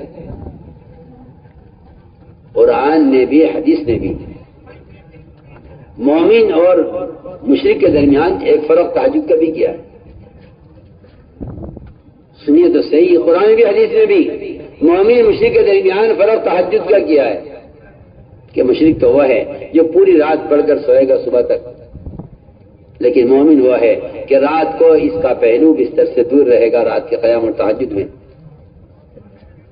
عبداللہ بن رواحہ رضی اللہ عنہ فرماتے ہیں، عبداللہ بن رواحہ فرماتے ہیں کہ مومن اور کافر میں فرق یہ ہے کہ مومن وہ تو رات کو بستر سے دور رہے گا رات کے قیام میں، اور کافر وہ ہے اذا استثقلت بالمشرکین المضاجع کہ ان کے بدن سے ان کے بستر بھاری رہیں گے، بوجھل رہیں گے صبح تک۔ یہ مشرکین اپنے بستر چھوڑتے نہیں ہیں رات کے قیام میں، مومن وہ ہے جو رات کو بستر سے دور رہتا ہے رات کے قیام اور تہجد میں۔ میرے دوستو، یہ ایک بنیادی بات میں عرض کر رہا ہوں کہ اپنی نمازوں کو ٹھیک کرنے کی مشق کرو۔ رکو کیسے کروں، سجدہ کیسے کروں، امام صاحب مفتی صاحب آپ بتا دو میرا رکو درست ہو رہا ہے یا نہیں ہو رہا ہے، میں سجدہ ٹھیک کر رہا ہوں نہیں کر رہا ہوں، ہاتھ کہاں رہنی چاہیے، پیر کی انگلیاں کدھر رہنی چاہیے۔ سجدے میں پیر کی انگلیاں اگر قبلے کی طرف نہیں ہیں، سنو، سجدے میں اگر پیر کی انگلیاں قبلے کی طرف نہیں ہیں تو آپ کے پیر گناہوں کی طرف اٹھیں گے، کیونکہ آپ نے اپنے اعضاء کو نماز میں رخ پر رکھا نہیں ہے۔ جو نماز میں ادھر ادھر دیکھے گا وہ نماز کے بعد نامحرم کو بھی دیکھے گا، کیونکہ تو نے نماز میں اپنی نظر کی مشق نہیں کی ہے۔ تو نے کہا جائز ہے نماز میں ادھر ادھر دیکھ سکتے ہیں، مسئلہ جائز ناجائز کا ہمارے ہے ہی نہیں، جائز کوئی راستہ ہی نہیں ہے چلنے کا، جائز کوئی راستہ ہی نہیں ہے چلنے کا۔ اصل تو سنت ہے کہ سنت نماز کیا ہے۔ آپ نے نماز میں نگاہ کو کہاں رکھنے کا حکم دیا ہے؟ آپ اگر بیت اللہ کے سامنے کھڑے ہیں نماز پڑھ رہے ہیں تو آپ کو اجازت نہیں ہے کہ آپ نماز میں بیت اللہ کو دیکھیں، کیونکہ آپ کے بدن کو متوجہ ہونا ہے بیت اللہ کی طرف، نظر کو اور دل کو متوجہ نہیں ہونا بیت اللہ کی طرف. جبکہ کعبہ ہے، اللہ کا گھر ہے، مگر نماز میں گنجائش نہیں ہے اس کی کہ آپ بیت اللہ کو دیکھیں یا بیت اللہ کو سوچیں، بالکل نہیں. نہ دل متوجہ کر سکتے ہیں بیت اللہ کی طرف، نہ آنکھ قبلے کی، آپ آنکھ رکھ کے سجدے کی جگہ پر، چاہے آپ بیت اللہ کی دیوار کے آگے کھڑے ہوئے ہیں، آپ بیت اللہ کو نہیں دیکھیں گے نماز، ورنہ آپ کی نماز کامل نہیں. سوچیے آپ میں کیا کہہ رہا ہوں. تو میں نے عرض کیا کہ نماز پر ایسی مشق کرنی پڑے گی. عام طور سے لوگوں کا حال یہ ہے کہ جب رکوع سے اٹھتے ہیں سجدے میں چلے جاتے ہیں. حدیث میں آتا ہے کہ جو اپنی کمر کو سیدھا نہیں رکھتا رکوع سے اٹھنے کے بعد سجدے میں جانے سے پہلے، اللہ اس کی نماز کی طرف نظر اٹھا کر نہیں دیکھے کیا کر رہا ہے. ہمیں اس طرح اللہ کے راستے میں نکلنے کی ہماری غرض یہی ہے کہ تاکہ مشق کروں. اللہ کا شکر ہے علماء اللہ کے راستے میں اچھی تعداد میں نکل رہے ہیں. علماء کا نکلنا جماعت میں اس لیے لازم اور ضروری ہے تاکہ ان عوام کے ساتھ 4 مہینے ایک عالم کو دن رات 24 گھنٹے ان کے ساتھ رہنے سے ان عوام کی تعلیم ہو، ان کی تربیت ہو، ان کے فرائض صحیح طریقے سے ادا ہوں. یہ علماء کی ذمہ داری ہے کہ جماعتوں کے ساتھ نکلیں، کیونکہ اللہ نے ان کو علم دیا ہے. یہ اپنے عمل سے ان کو عمل سکھلائیں اور یہ اپنی ساتھ رہ کر ان کو نماز کا صحیح طریقہ بتلائیں. نماز کا طریقہ بیان کرنے سے نہیں آئے گا، نماز کا طریقہ نماز سے آئے گا. صلو کما رأیتمونی اصلی کا جو حکم ہے وہ یہ بتا رہا ہے کہ نبی نے نماز لکھ کر نہیں دی ہے، نبی نے نماز پڑھ کر بتائی ہے. علماء انبیاء کے وارث ہیں، علماء کی ذمہ داری ہے یہ نکلے جماعتوں میں عوام کے ساتھ اور ان کو نماز پڑھ کر دکھلائیں کہ نماز کا سنت طریقہ کیا ہے. اس طرح ہمیں اپنی نمازوں پر یہ دوسری مشق کرنی ہے. تیسری مشق یہ ہے کہ نماز سے ہی مسائل کو حل کرنے کا کہ مشق کرو. مشق یہ نہیں کہ کوئی ضرورت پیش آ گئی تو دیکھیں گے نماز. مشق کرو. جب بھی کوئی حاجت پیش آئے پہلے 2 رکعت نماز. جب بھی کوئی مسئلہ پیش آئے پہلے 2 رکعت نماز. جب بھی کوئی حادثہ پیش آ جائے پہلے 2 رکعت نماز. ایک صحابی بحرین زیارت کے لیے حضرت اللہ میں تجارت کے بحرین جانا فرمایا، پہلے 2 رکعت نماز پڑھو. اس طرح ہمیں اپنی نمازوں پر مشق کرنی ہے. اور تہجد کا نوافل خوب اہتمام کرو. اللہ تعالیٰ فرماتے ہیں میرا بندہ نوافل کے ذریعے میرا اتنا قریب ہو جاتا ہے کہ میں خود اس کے اعضا بن جاتا ہوں. اس لیے ہمیں نوافل کا خوب اہتمام کرنا ہے، کیونکہ نوافل کی کثرت سے بندے کا جو ہے بندہ گناہوں سے محفوظ رہتا ہے اور اس کی برکتیں بھی رات کے قیام اور تہجد میں ہیں. اس طرح ہمیں اللہ کے راستے میں نکل کر ابھی نمازوں میں یہ مشق کرنی ہے 3 اعتبار سے. نماز کا ظاہر درست ہو، نماز کو ہر کام پر مقدم کرے تاکہ یقین نماز پر آئے. اور تیسری بات جو میں نے عرض کی کہ نماز کا طریقہ کار ٹھیک ہو اور نماز سے مسائل کو حل کروائیں. اس طرح ہمیں 3 اعتبار سے اپنی نمازوں پر مشق کرنی ہے. میرے دوستوں، یہ نماز جب درست ہوگی جب نماز کا صحیح علم حاصل کیا جائے. آدمی دنیا کا کوئی کام کرتا ہے اس کا طریقوں سے معلوم نہیں ہوتا، وہ کام درست نہیں ہوتا. لوگ کہتے ہیں ہم نے غلط طریقے سے کیا، پہلے معلوم کرنے کا طریقہ کیا ہے. ایک ڈاکٹر آپ کو دوا دے رہا ہے، وہ دوا کا طریقہ لکھ کر دیتا ہے، یہ گولی آپ کو شوت کھانی ہے، یہ دوا کھانے کی ہے، لگانے کی ہے. اگر آپ اس کو نہ سمجھے تو بتائیے کتنا نقصان ہو جائے گا. ہر ایک مسلمان کا یہ نہ جاننا کہ نماز کا صحیح طریقہ کیا ہے، ہمیں چاہیے کہ اس کا علم حاصل کریں. علم 2 قسم کا ہے، فضائل کا اور مسائل کا. فضائل کا علم وعدوں کا یقین پیدا کرنے کے لیے ہے اور مسائل کا علم عمل کو صحیح طریقے سے ادا کرنے کے لیے ہے. اس لیے فضائل کی تعلیم کا خوب اہتمام کیا جائے تاکہ ہمارے دل میں عمل کی قیمت تو معلوم ہو. ہمیں دنیا کی قیمت معلوم ہے، عمل کی قیمت معلوم نہیں ہے. تو اسی لیے آپ غور کر لیجئے کہ آدمی عمل کو ضائع کر دیتا ہے دنیا کے لیے، دنیا کو ترجیح دیتا ہے آخرت پر، کیونکہ عمل کی قیمت معلوم نہیں. تو میں نے عرض کیا کہ فضائل کی تعلیم سے ہمارے اندر عمل کا شوق پیدا ہوگا اور عمل پر جو وعدے اللہ نے کیے ہیں ان وعدوں کا یقین دل میں پیدا ہوگا. اس کے لیے فضائل کی تعلیم، فضائل اعمال مع فضائل صدقات،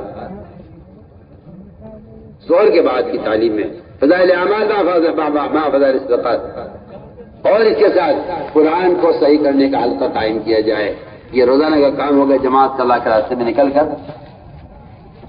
اور صبح کی تعلیم میں اہتمام سے منتخب احادیث پڑھی جائے.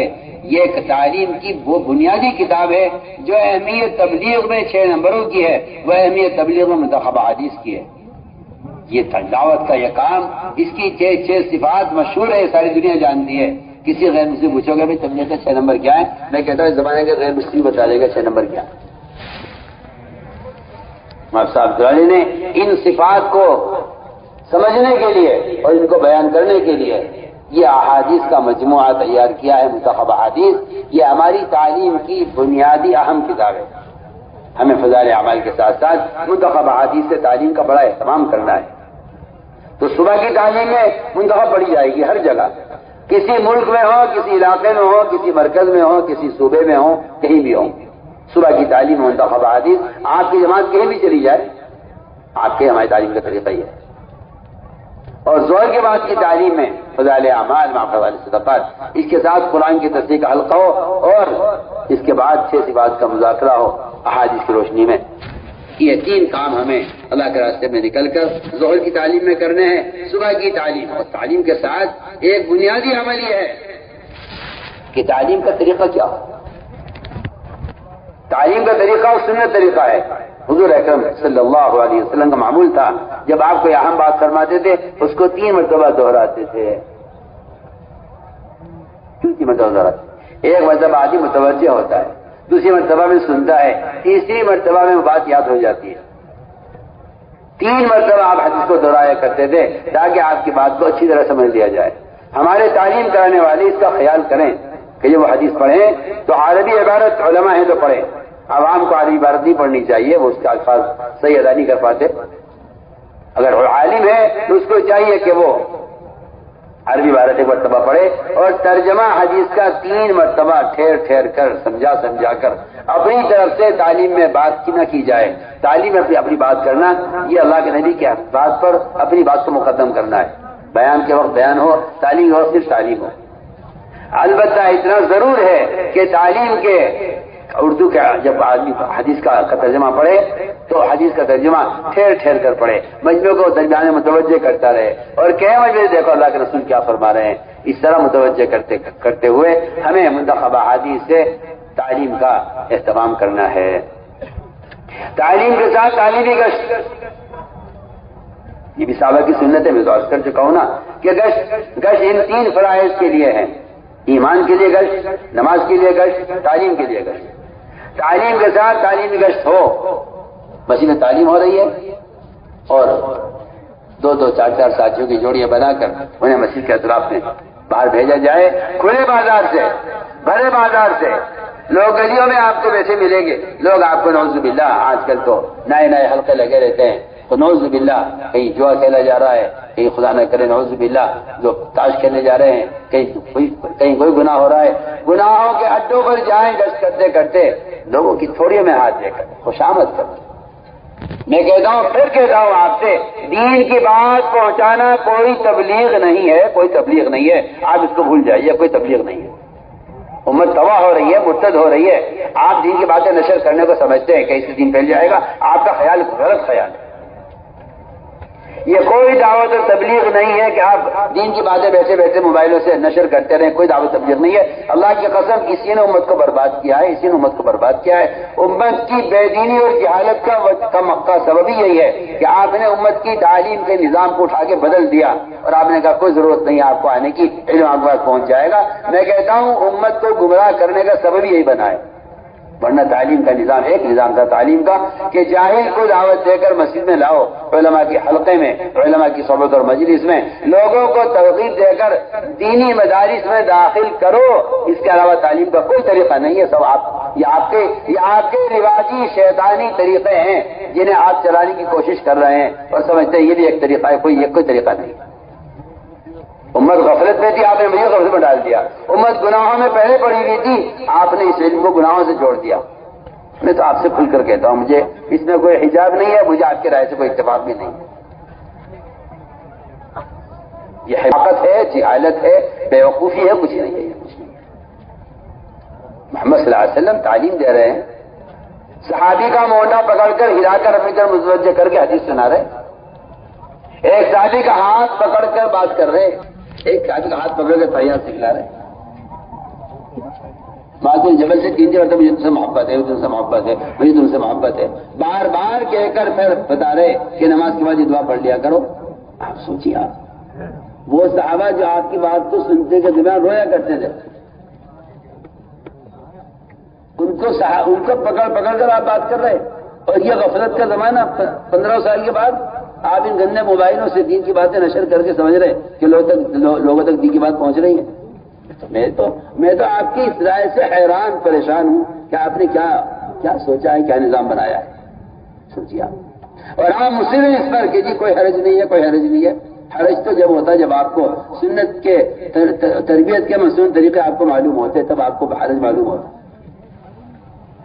آپ کو تو یہ شیطانی ایک آلہ مل گیا ہے دین کو پھیلانے کے لیے۔ میں کہتا ہوں جتنی سہولت ہے آج اتنی زیادہ جہالت ہے، جتنی سہولتیں اتنا زیادہ ارتداد امت میں ہے، کیونکہ نہ علماء کی صحبت ہے، نہ فرشتوں کے پروں کی تاثیر ہے، نہ مسجد کا ماحول ہے، نہ اللہ تعالیٰ کی طرف سے سکینہ نازل ہونے کا کوئی ماحول ہے، کچھ بھی نہیں۔ ایک شیطانی راستہ چل گیا ہے دین کی باتوں کو نشر کرنے کا، اس میں لگے ہوئے ہیں۔ ہم اس لحاظ کریں کہ تعلیم کا مقصد تھا لوگوں کو دعوت دے کر تعلیم حلقہ میں جوڑنا۔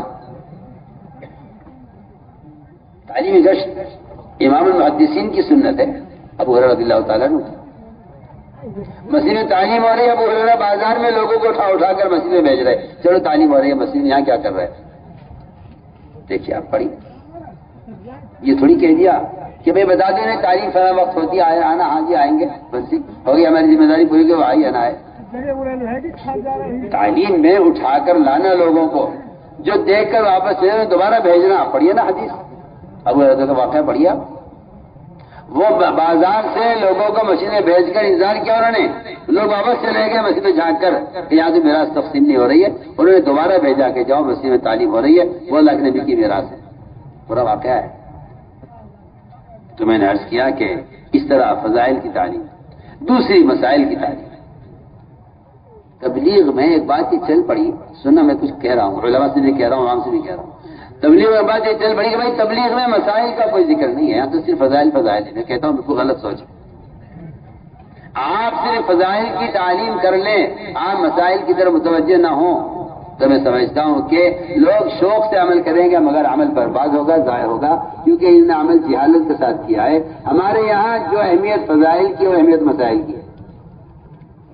تبلیغ میں مسائل کی تعلیم کا وہ درجہ ہے جو نماز کا درجہ ہے، جو نماز کا درجہ ہے مسائل کا درجہ ہے۔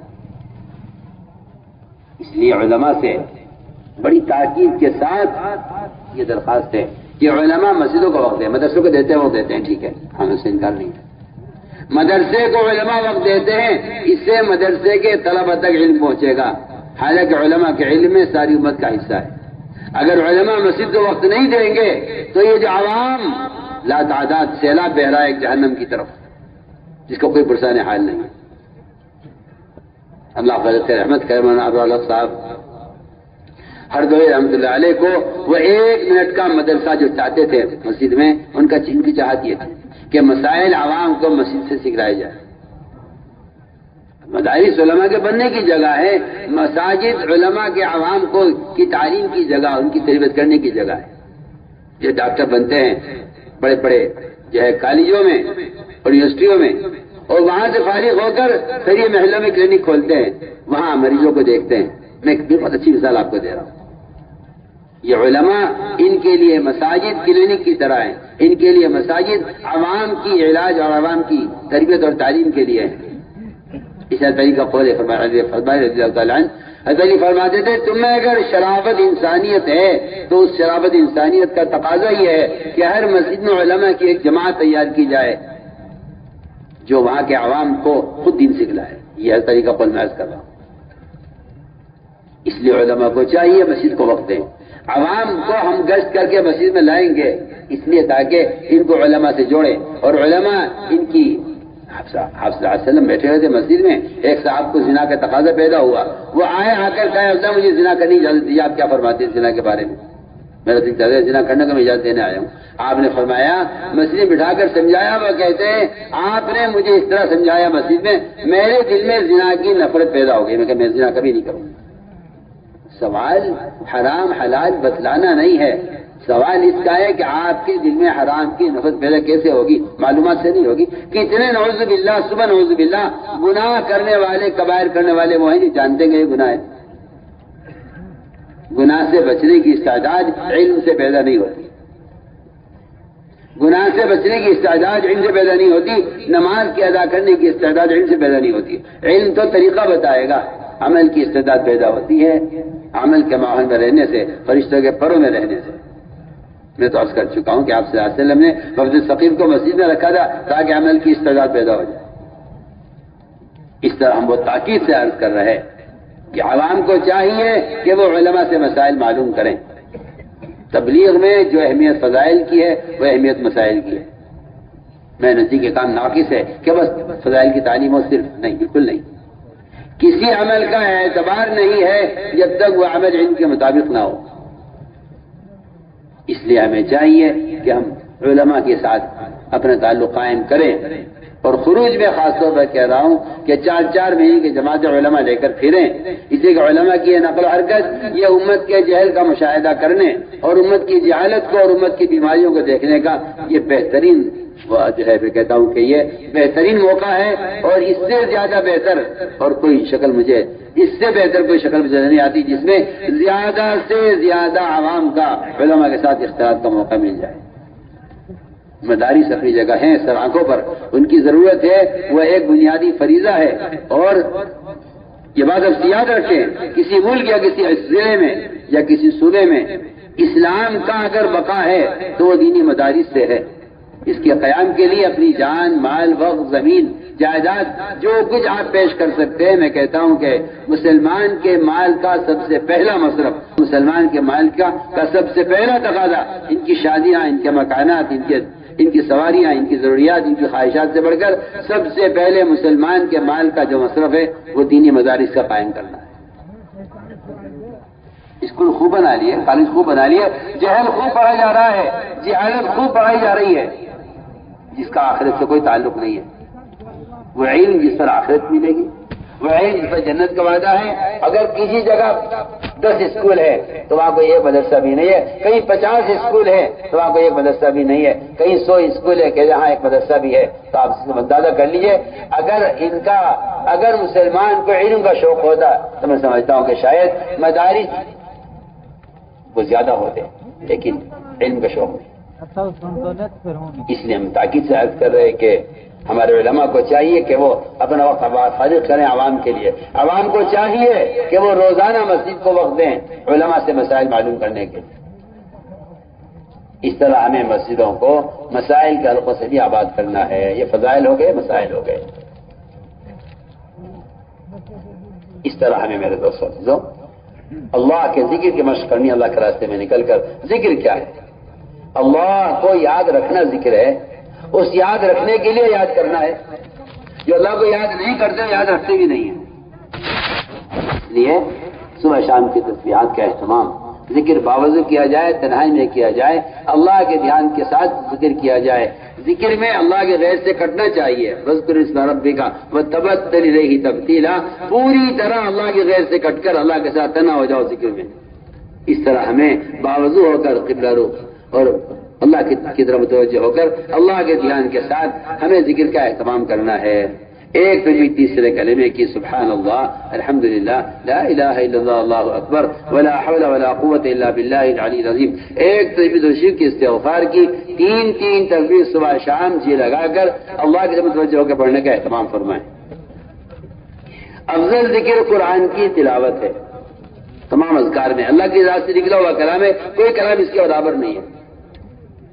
لیکن یہ بات سب یاد رکھیں، ہمیں اللہ کے کلام کی تلاوت اور قرآن کی تلاوت قرآن میں دیکھ کر کرنی ہے۔ آج کل ایک فیشن کو ہو، ایک بدعت کو ہو، یا ایک بے وقوفی کو ہو، یا صحابہ کرام کے طریقوں سے ہٹ کر نیا طریقہ ایجاد کرنے کی کوشش کو ہو، موبائل میں قرآن کے پڑھنے کا شوق پیدا ہوا ہے.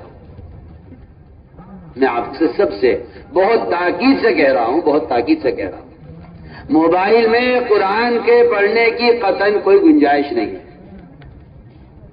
کوئی گنجائش نہیں. سنیں, بہت کان کھول کے سننا میری بات. آپ سفر میں ہیں, قرآن ساتھ رکھیے, قرآن کھول کے دیکھ کر پڑھیے. موبائل میں قرآن کا رکھنا, میں تو قرآن کی اس کو بے حرمتی یقین کرتا ہوں.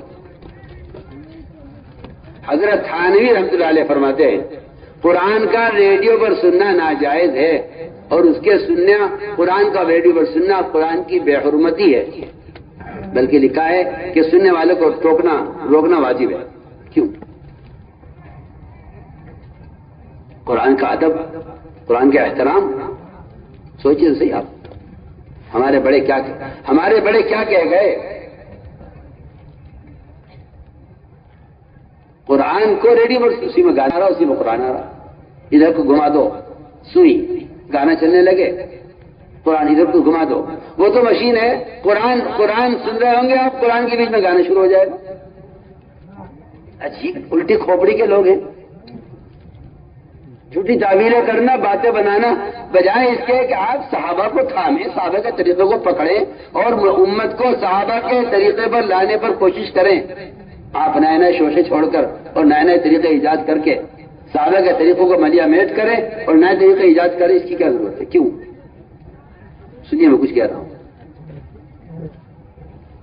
دیکھ لیجیے, آپ ریڈیو دیکھ لیجیے, آپ موبائل دیکھ لیجیے. ایک اسٹیشن پر بعض مرتبہ لوگوں نے بتایا کہ جی کچھ کا کچھ آ جاتا ہے, یہ تو ہوا چل رہی ہے, ادھر کی ہوا ہو گئی, قرآن کی آواز آنے لگی, ادھر کی ہوا چل گئی, گانے کی آواز آنے لگی. سن, میں تو آپ سے کھل کر کہہ رہا ہوں. ایسا معلوم ہوتا ہے کہ مسلمان جتنا وقت آگے بڑھ رہا ہے محمد صلی اللہ علیہ وسلم سے اور صحابہ سے, ان کے طریقوں سے نفرتیں اور نئے طریقوں سے محبتیں پیدا ہو رہی ہیں. ایسا مجھے معلوم ہوا. سنیے, آپ موبائل میں قرآن پڑھ رہے ہیں, سوچیے, آپ غور کریں, میں کچھ کہنا چاہتا ہوں. اپنے ماں باپ کی تصویر آپ قرآن میں نہیں رکھ سکتے, آپ کہتے ہیں ادب کے خلاف. اور آپ سینکڑوں ننگی تصویروں میں, سینکڑوں ننگی فلموں میں آپ اس قرآن کو رکھ کے خوش ہو رہے ہیں کہ اس میں کیا رہ جائے. سوچیے, سوچیے, اس کی ضرورت کیا پیش ہے؟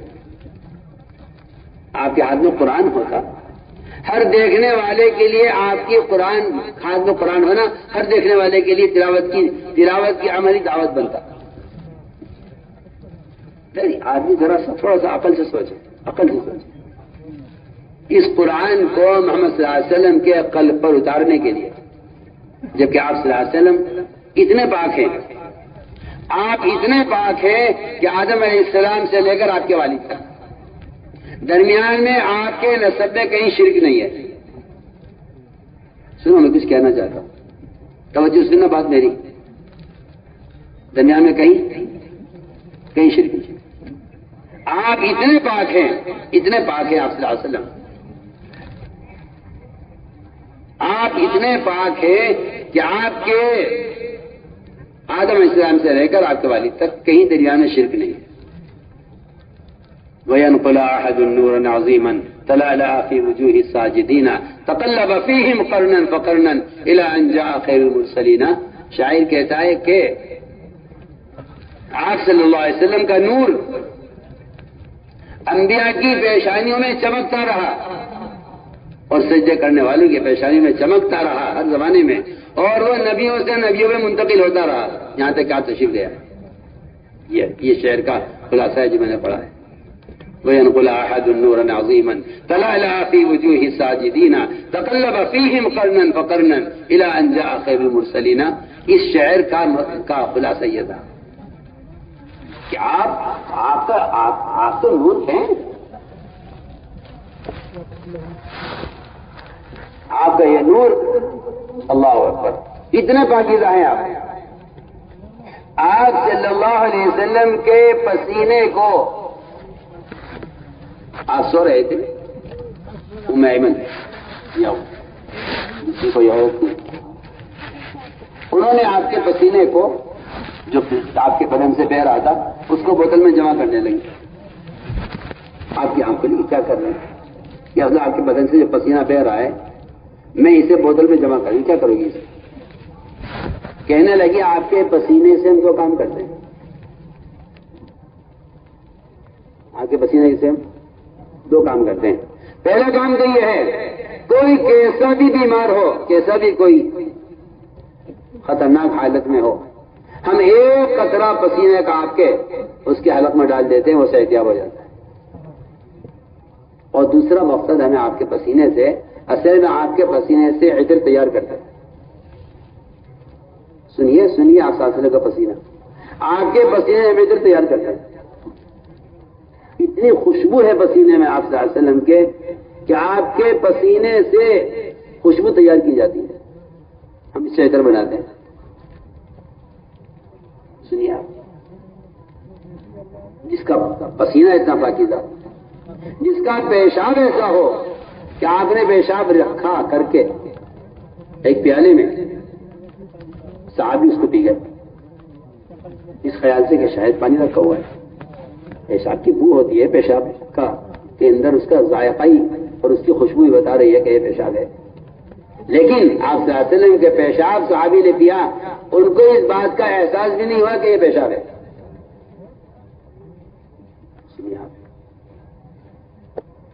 جو ذات اتنی پاکیزہ ہے, میں کچھ کہنا چاہتا ہوں اس سارے واقعے سے, جو ذات اتنی پاکیزہ ہے, آپ کے قلب پر قرآن کو اتارنے کے لیے 4 مرتبہ آپ کے دل کو چیر کر دھویا گیا ہے. زمزم سے دھویا گیا. زمزم کی وجہ یہ بھی ہے کہ حوض کوثر کا پانی بے شک بہت افضل ہے, لیکن جبرائیل حوض کوثر کا پانی نہیں لائے آپ کے دل کو دھونے کے لیے. جبرائیل زمزم لے کر آیا آپ کے قلب کو دھونے کے لیے, کیونکہ حوض کوثر کا جو پانی ہے وہ کسی مجاہدے سے نہیں نکلا ہے. زمزم کا جو پانی ہے وہ ابراہیم علیہ السلام کی قربانی, اسماعیل صاحب کی قربانی سے نکلا ہے. یہ آپ کی امجد کی قربانی ہے. جو پانی اس قربانی سے نکلا ہے اس پانی سے آپ کا دل دھویا گیا ہے. دیکھو میں کچھ کہہ رہا ہوں, 4 مرتبہ ثابت, 4 مرتبہ آپ کے دل کو چاک کر کے, سینہ چاک کر کے دھویا گیا ہے. کیوں؟ اس میں قرآن اتارنا ہے. سوچیے آپ, غور کیجیے, میں کچھ کہہ رہا ہوں. جس محمد صلی اللہ علیہ وسلم کے قلب کو 4 مرتبہ دھویا گیا ہے, اس میں قرآن اتارنے کے لیے آپ نے اس قرآن کو موبائل میں اتار لیا. سوچیے آپ کی عقل کیا کہتی ہے. چھوڑیے آپ مسائل بعد معلوم کرنا کسی سے, اپنے دل سے فتویٰ لیجیے نا, آپ کا دل کیا کہتا ہے. سوچیے آپ, جس قرآن کو نبی کے دل پر اتارنے کے لیے اتنے پاکیزہ دل کو بھی 4 مرتبہ دھویا گیا ہے قرآن اتارنے کے لیے, اس کے اندر آپ اس کو موبائل میں اتار کے بڑے خوش ہیں. اسی میں فلمیں آ رہی ہیں, اسی میں ننگی تصویر آ رہی ہیں, اسی میں قرآن ہے. ایک صاحب نے تو مجھے اس سے کہا جی دیکھ لیجیے, آپ لوگ انکار کرتے ہیں, آپ کی بات کا آپ خود دیکھ لیجیے. اس نے دکھایا آدھے اسکرین پر سورہ فاتحہ ہے, آدھے اسکرین پر ایک ننگی عورت کی تصویر ہے. بتائیے آپ پڑھ رہے قرآن, کیا آ رہا ہے جی اس میں؟ بتائیے آپ. جب ذکر تبتل چاہتا ہے کہ آپ نماز پڑھنے میں بیت اللہ کے سامنے کھڑے ہو کر بھی بیت اللہ سے کٹ کر اللہ کے دھیان سے نماز پڑھیں, تو بتائیے جب قرآن افضل ذکر ہے تو کیا اس میں موبائل سے کٹنے کا کیا حکم ہوگا؟ سوچیے آپ. بس اسم ربک, اللہ کا نام جب آپ لیں, جب آپ ذکر کریں تو اللہ کے غیر سے کٹ جائے پوری طرح. میں کہتا ہوں, آپ سے سوال کرتا ہوں, میں آپ سے سوال کر رہا ہوں, جب ذکر کرنے میں بیوی سے بچوں سے کٹنے کا حکم ہے تو بتائیے تو صحیح قرآن کے پڑھنے میں اس گندے آلے سے کٹنے کا کیا حکم ہوگا؟ سوچیے آپ. پتہ نہیں کیوں آئی دماغ میں, یہ عقل میں کیوں آئی آپ کے, اور آپ اس پر مصر ہیں کہ آپ کہتے ہیں کوئی حرج نہیں. اس میں میری بات توجہ طلب ہے بہت. آپ قرآن پڑھ رہے ہیں, بیوی سے بچوں سے سب سے آپ کو کٹ جانا چاہیے اللہ کا کلام پڑھنے کے دوران. جب عام ذکر میں اللہ کے غیر سے کٹنے کا حکم ہے تو جو ذکر اللہ کی ذات سے نکلا ہے قرآن, اس میں اللہ کے غیر سے کٹنے کا کیا حکم ہوگا؟ پھر آپ نے قرآن کی تلاوت کو ایک ایک ایسے آلے تھے جس میں غفلت ہی غفلت ہے، جس میں گناہ ہی گناہ بھرے ہوئے ہیں، اسے آپ نے جوڑ لیا اور لے کے بیٹھے ہوئے آپ، اور ہم ماننے کو تیار نہیں ہے، اور آپ کے پاس دلائل ہے۔ میں کہتا ہوں پوچھر دلائل ہیں، خام خواہ کی فضول کی بات ہے۔ قادسیہ کی جنگ میں صحابہ نے قرآن ساتھ رکھا ہوا تھا، اس قرآن پر اللہ نے مدد کی اور فتح دیا صحابہ کو۔ میں آپ سب سے کہتا ہوں، حلف دے کر کہتا ہوں، آپ سے عہد لے کر کہتا ہوں کہ اللہ کے لیے اس کی کوئی ضرورت نہیں ہے۔ آپ سفر میں ہو، ٹرین میں ہو، بس میں ہو، قرآن ہاتھ میں لیجیے، قرآن کھول کر دیکھ کر پڑھیے۔ ہر دیکھنے والے کے لیے آپ کی قرآن کی تلاوت کا اجر بڑھتے چلا جائے گا، ہر دیکھنے والے کے عمل کا اجر آپ کو ملے گا۔ اگر کسی نے آپ کو قرآن ہاتھ میں دیکھ کر ارادہ بھی کر لیا تلاوت کا، مگر تلاوت کی نہیں مگر ارادہ بھی کر لیا، اس کے ارادے کا بھی آپ کو اجر ملے گا۔ سمجھ آ گئی بات؟ کرو گے تمام جس طرح میں کہہ رہا ہوں۔ اس لیے یہ سب قرآن کی بے ادبی کے اور قرآن کی بے حرمتی کے نئے نئے طریقے ایجاد ہو رہے ہیں، ہمیں کسی نئے طریقے کی ہمیں ضرورت نہیں ہے۔ عامر شعبی کہتے ہیں جو طریقہ تمہیں صحابہ کے بعد والے سے ملے، اسے نفرت کا چھوڑ دو، کہیں کے ساتھ نفرت کے ساتھ چھوڑ دو اس کام کو جو تمہیں صحابہ کے بعد والوں سے ملے۔ یہ عامر شعبی کا بات ہے، اس لیے میں نے تاکید سے عرض کر دیا ہے کہ قرآن کی تلاوت کا خوب اہتمام کیا جائے۔ ابو بکر صدیق فرماتے رضی اللہ تعالیٰ عنہ، اس راستے میں نکل کر دو کام تم زیادہ کرو گے تو اللہ کی مدد تمہارے ساتھ ہوگی، ایک قرآن کی تلاوت، دوسرے رات کا قیام تہجد، اور سب سے بہترین موقع تلاوت کا یہ ہے کہ ہم صبح صادق سے پہلے، اذان سے پہلے قرآن کھول کر دیکھ کر پڑھیں۔ قرآن کے ساتھ دیکھ کر پڑھنا، حدیث قرآن میں آتا ہے ان قرآن الفجر کان مشہودا، اس وقت کا قرآن پڑھنا اللہ تعالیٰ کے یہاں بطور خاص پیش کیا جاتا ہے۔ اس لیے ہم اس میں قرآن کی تلاوت کا اس وقت اہتمام کریں۔ چند آیتیں بھی آپ نے دیکھ کے پڑھ لی اس وقت، کہ اس وقت کا مطلب یہ ہے کہ یا تو یہ اللہ کے یہاں خاص طور پر پیش کیا جائے گا۔ بعض مفسرین نے کہا ہے کہ اس کا مطلب یہ ہے کہ فرشتوں کی دونوں جماعتیں موجود ہوتی ہیں، صبح کی بھی شام کی۔ تہجد کا وقت چھوڑا ہے، اب صبح ہونے والی ہے، صبح کی جماعت آ گئی ہے فرشتوں کی، رات کی جماعت ابھی واپس نہیں گئی ہے۔ آپ نے عمل ایک کیا، ڈبل لکھا گیا ہے، رات کی جماعت صبح کی جماعت دونوں اس کو لکھ لیتے ہیں۔ اس وقت کا قرآن پڑھنا ہمارے ایسا فرماتے تھے، میں نے سارے بزرگوں کو اوراد و وظائف کر کے دیکھے کون سے وظیفے میں، کون سے ذکر میں اللہ کا قرب زیادہ ہے، لیکن سب سے زیادہ میں نے اللہ کا قرب محسوس کیا ہے تو وہ صبح صادق سے پہلے قرآن کو دیکھ کر پڑھنے محسوس کیا، اس لیے اس کا اہتمام کیا جائے، اس کا اہتمام کیا جائے۔ دوسری اہم بات یہ ہے کہ قرآن کا ترجمہ ہر آدمی دیکھا کرے، یہ وہ ضروری بات ہے۔ یہ انگلش اور یہ انگریزی اور یہ وکالت اور یہ ساری جہالت کے فنون، ان کو آدمی سمجھ کر پڑھتا ہے۔ انگریزی اخبار مل جائے کسی کو، وکیل کچھ لکھ کے دے دے آپ کو، آپ اس وکیل کے پرچے کو لے کے جائیں گے انگریز جاننے والے کے پاس کہ جی آپ بتا دو اس میں لکھا کیا ہے، میری زمین کا مقدمہ چل رہا ہے، وکیل نے لکھ کر دیا ہے، کیا مطلب ہے اس کا؟ چھوٹی زمین کا مسئلہ پیش آ گیا آپ کی، آپ وکیل نے کچھ لکھ کر دیا ہے، آپ کو اطمینان نہیں ہوگا جب تک آپ اس کو سمجھ کر پڑھ نہ لیں یا جاننے والے سے آپ اس کو سن نہ لیں۔ سوچیے آپ، اللہ آپ سے مخاطب ہے، اے ایمان والو، اے ایمان والو، اے ایمان والو، اور ایمان والوں کا کہنا یہ ہے کہ انگریزی اخبار جھوٹا وہ تو سمجھ کے پڑھ لیں گے، لیکن قرآن کو سمجھ کے پڑھنے کی کوئی ضرورت نہیں ہے۔ بعض ایسے بھی جاہل قسم کے لوگ آپ کو ملیں گے جو کہیں گے عوام کے لیے قرآن سمجھنا کوئی ضروری نہیں ہے، ان کو تلاوت کرنا کافی ہے کیونکہ انہیں اجر ملا۔ میں کہتا ہوں قرآن کے اجر ہی نہیں چاہیے صرف، بلکہ ہمیں قرآن کا اثر بھی چاہیے کہ قرآن پڑھنے والا قرآن کی بات سے متاثر ہو۔ متاثر وہ ہوگا جو قرآن کو سمجھ کر پڑھے گا، جو قرآن سمجھ کر نہیں پڑھے گا وہ قرآن سے متاثر نہیں ہوگا۔ میں آپ کی ایک مثال دیتا ہوں، آپ سفر میں تھے، آپ کو کسی نے آپ کو آپ کے باپ کے انتقال کی خبر سنائی، سنو میں بہت اچھی مثال دے رہا ہوں۔ کسی نے آپ کو آپ کے باپ کے انتقال کی خبر سنائی، جی آپ کے بچے کا انتقال ہو گیا، مگر اس نے یہ خبر آپ کو انگریزی میں سنائی۔ سنو آپ انگریزی جانتے نہیں، تو آپ اس بات کو سن کر ہنس کر مسکرا کر خاموش ہو جائیں گے؟ آپ بتائیے، کیا آپ اس انگریزی میں، جس نے آپ کو انگریزی میں آپ کے باپ کے انتقال کی خبر دی ہے، آپ اس پہ روئیں گے؟ بولیے کیا ہے؟ آنا میں جواب تو دوں میری بات کا، تاکہ مجھے اطمینان تو میری بات سمجھ رہے ہو. بولو. آپ کو کوئی غم ہوگا، کوئی دکھ ہوگا؟ نہیں، کیونکہ آپ کو خبر ہی نہیں کسی نے کیا کہا ہے. میں کتنی کام کی بات آپ سے کر رہا. آپ جو یہ کہتے ہیں کہ عوام کے لیے قرآن کو سمجھ کے پڑھنا کوئی ضروری نہیں ہے، میں کہتا ہوں آپ کا خیال بالکل غلط خیال ہے. آپ اپنی اصلاح کیجئے. میں اس کی مثال آپ کو دے رہا ہوں کہ آپ کو کوئی انگریزی میں یہ کہہ رہا ہے کہ آپ کے باپ کا انتقال ہو گیا، آپ کی بیوی کا انتقال ہو گیا، آپ کو خبر نہیں اس نے کیا بولا ہے، آپ ہنس کے خاموش ہو جائیں گے. کیوں؟ آپ نے اثر کیوں نہیں لیا اس کی بات کا؟ اتنی اہم خبر اس نے سنائی ہے، آپ کہہ گئے مجھے تو پتہ ہی نہیں کیا کہا ہے. اگر اسی بات کا ترجمہ کر دیا جائے آپ کے سامنے کہ یہ انگریزی میں یہ کہہ رہا ہے کہ آپ کے ابا کا انتقال ہو گیا، بتائیے آپ کی کیا کیفیت ہوگی؟ سوچیے.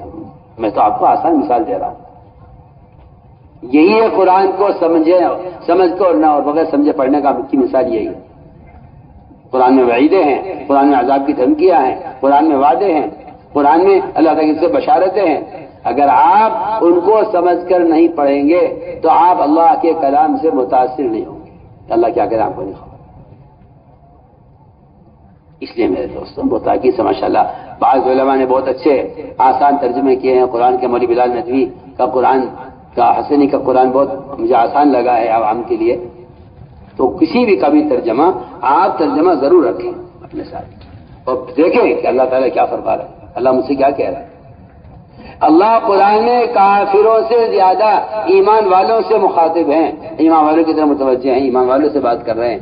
ایمان والے کہتے ہیں ہمیں کیا معلوم کیا کہہ رہے ہیں.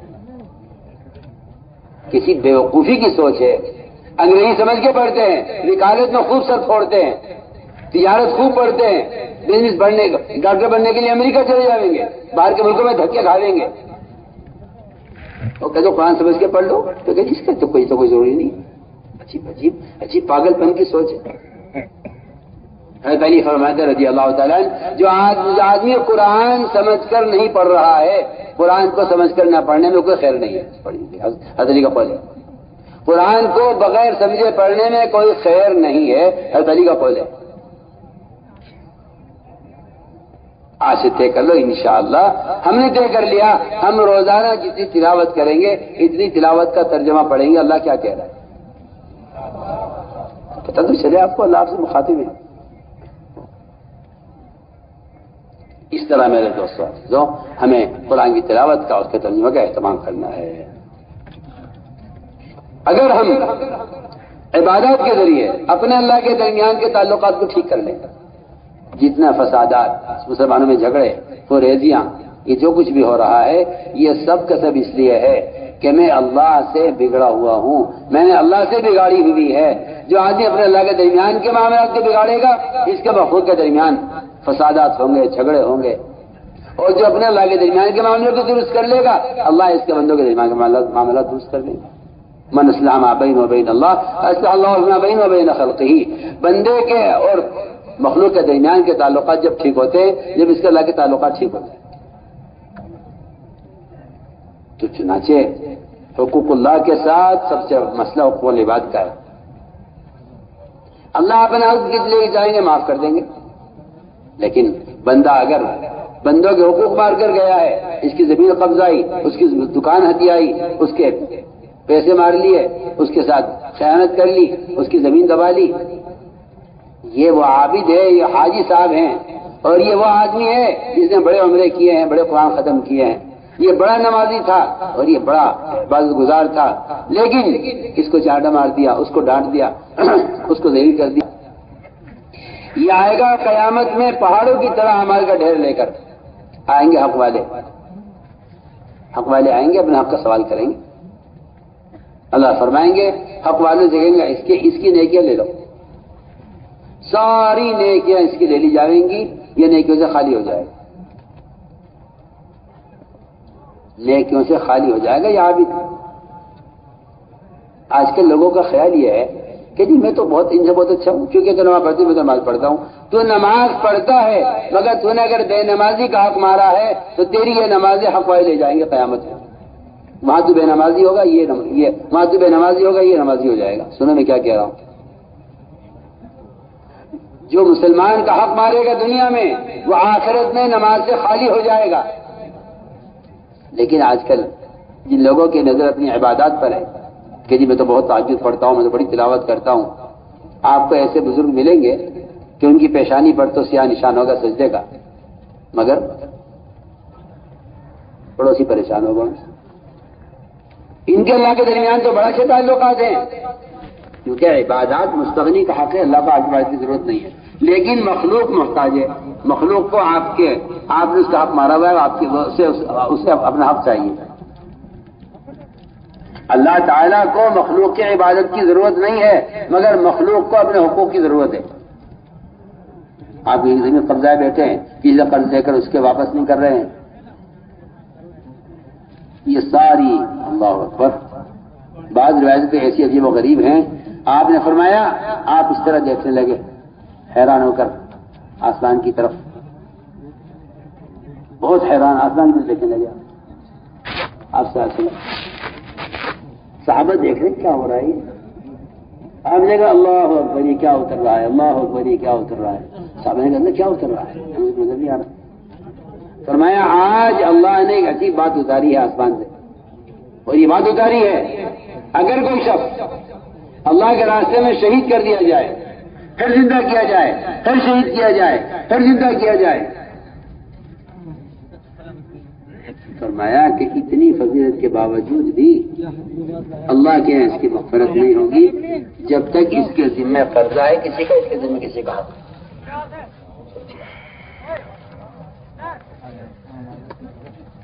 اس میں بڑی کوتاہی ہو رہی ہے، اور کیا بات ہے، میں تو آپ کو بتائیے کہ میں تو ہر سال جامع لگاتا ہوں، آپ کو تو بتائیے میری تہجد تو بڑی اچھی ہے، دعا کریں۔ بہت اہم بات ہم آپ سے کریں، اگر آنکھ بند ہونے سے پہلے آپ نے یہ قرضہ ادا کر دیا، یہ حق کسی کا تھا آپ نے ادا کر دیا، تو آپ کی عبادتیں آخرت کے لیے محفوظ ہیں، اور اگر آپ کی آنکھ بند ہو گئی اور یہ آپ کے ذمہ رہ گیا تو پھر قیامت میں آپ کی ساری نیکیاں ہم لے جائیں گے، آپ نیکی سے خالی ہو جائیں گے۔ حق والے کی ہمارا حق ابھی باقی ہے، حق والے سے کہا جائے گا کہ تم اپنے گناہ اس پر ڈال دو،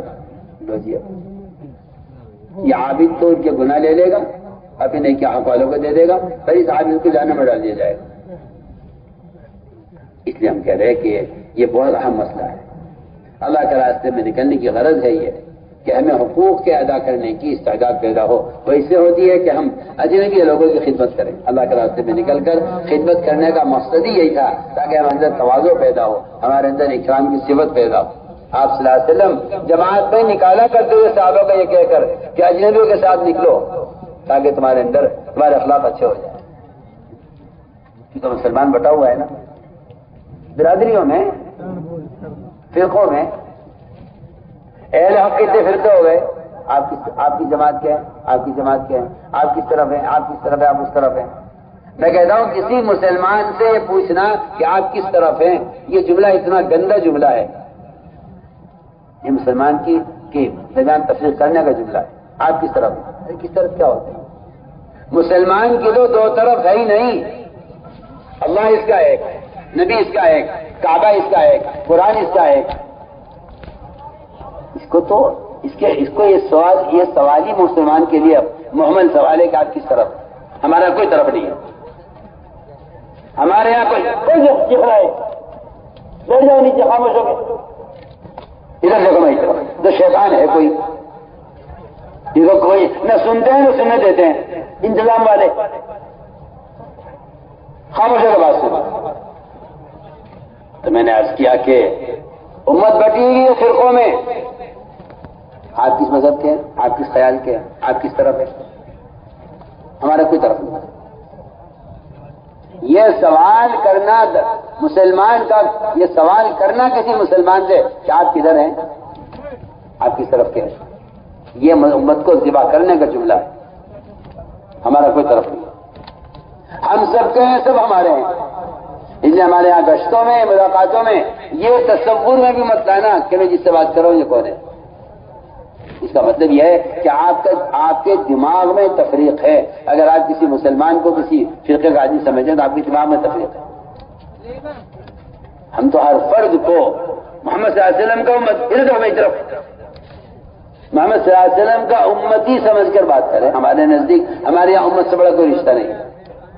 سب سے بڑا رشتہ امت ہونا ہے. بس رشتہ امت ہی ہونا ہے. ہم تو اس کو امتی جانتے ہیں. امتی اسے کہتے ہیں کہ جو لوگوں کو دین سکھلائے اس کو امتی کہتے ہیں. کوئی بھی ہو, ساری امت ہے. ہر فرد امت ہے. امت کہتے ہیں الذی علم الناس الخیر, کہ جو لوگوں کو بڑی بات سکھلائے اس کو امت کہا جاتا ہے. اس لیے میرے دوستو عزیزو, ہم جماعت میں ہوں یا اپنے مقام پر ہوں, ہر مسلمان کے ساتھ خندہ پیشانی سے پیش آنا, ہر مسلمان کا اکرام کرنا. آپ کو خوب موقع ملے گا اکرام کا. آپ ٹرین میں ہیں, بس میں ہیں. اول تو ہماری جماعتوں میں ایک بیماری پیدا ہو گئی ہے.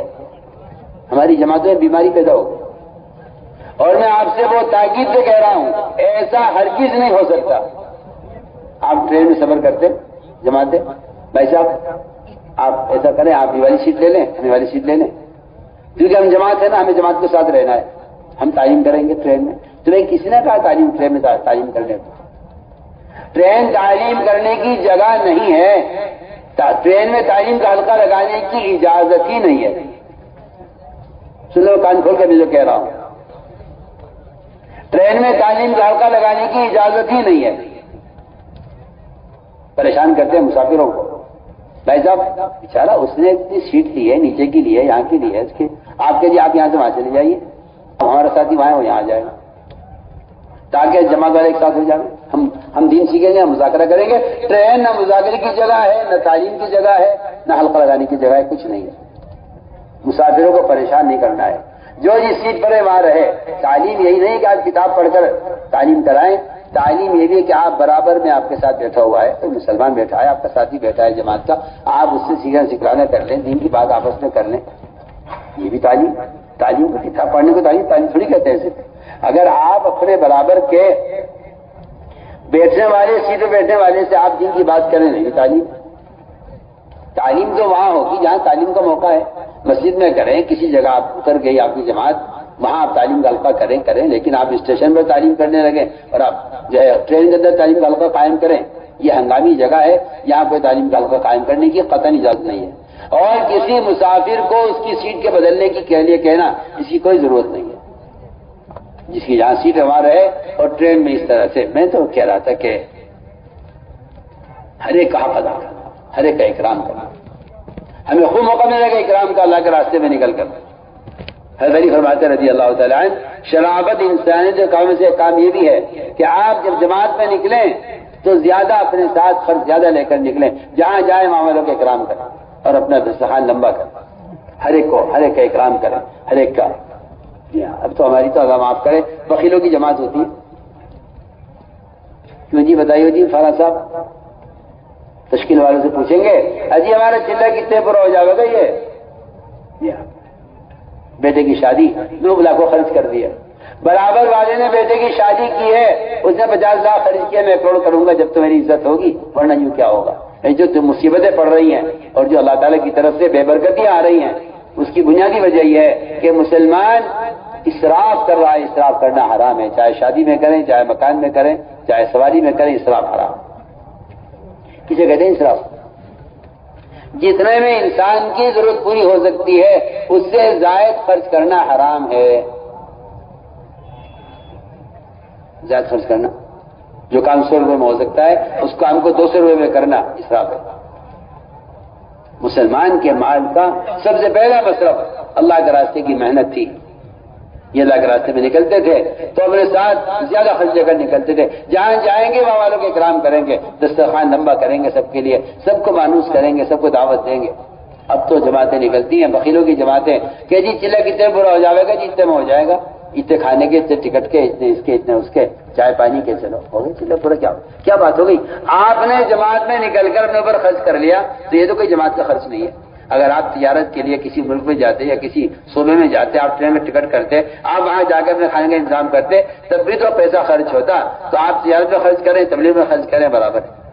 خرچ تو اصل ہے جو آپ نے اللہ کے راستے میں نکل کر دوسروں کا خرچ کیا ہے، وہ اصل اللہ کے راستے کا خرچ ہے. جماعت میں نکل کر جو خرچ کیا دوسروں پر، وہ بتایا جائے گا اللہ کے راستے کا خرچ. اس لیے ہم اللہ کے راستے میں نکل کر خوب خرچ کریں، دل کھول کر، ہر جگہ لوگوں کو اکرام کریں. اپنا برتن اپنا سامان ساتھ لے کے جاؤ. آپ فقیر نہیں ہیں اور آپ مہمان نہیں ہیں کہ آپ لوگوں کو جا کر وہاں سوال کریں. آپ مہمان نہیں ہے کہ وہ آپ کی دعوت کریں. آپ داعی ہیں، داعی میزبان ہوتا ہے. آپ جہاں جا رہے ہیں وہاں کے لوگ آپ کے مہمان ہیں، آپ میزبان ہیں. کہ آپ داعی ہیں دین کے، جو دین کا داعی ہوتا ہے میزبان ہوتا ہے. اب وہ تاکید سے کہہ رہے ہیں اپنے ساتھ اپنا خرچ لے کر نکلو. جو آج خرچ لے کر نہیں نکل رہا ہے وہ لوگوں سے سوال کرنے کے لیے نکل رہا ہے. یہ ہم سائل سخی نہیں ہے. ہمیں چاہیے ہم سخی بن کر نکلیں، مال لے کر نکلیں. یہ نہیں کہ ہم چلو توکل پر یہاں اللہ کھلائیں گے، نہیں. یہ سائل ہے، یہ فقیر ہے، یہ لوگوں کے سامنے ہاتھ پھیلانے کے لیے جا رہا ہے. یہ کوئی توکل نہیں ہے کہ آپ بغیر خرچ کے نکل جائے، کوئی توکل نہیں ہے. یہ تعقل ہے کہ آپ لوگوں سے مانگ مانگ کر کھائیں گے، اس لیے کہ آپ کے پاس ہے نہیں. آپ تو خرچ لے کر نکلیں، اور خرچ لے کر نکلنا بتانے کے لیے کہ مجھے کسی کی ضرورت نہیں ہے. اس طرح ہمیں اکرام کی مشق کرنی ہے.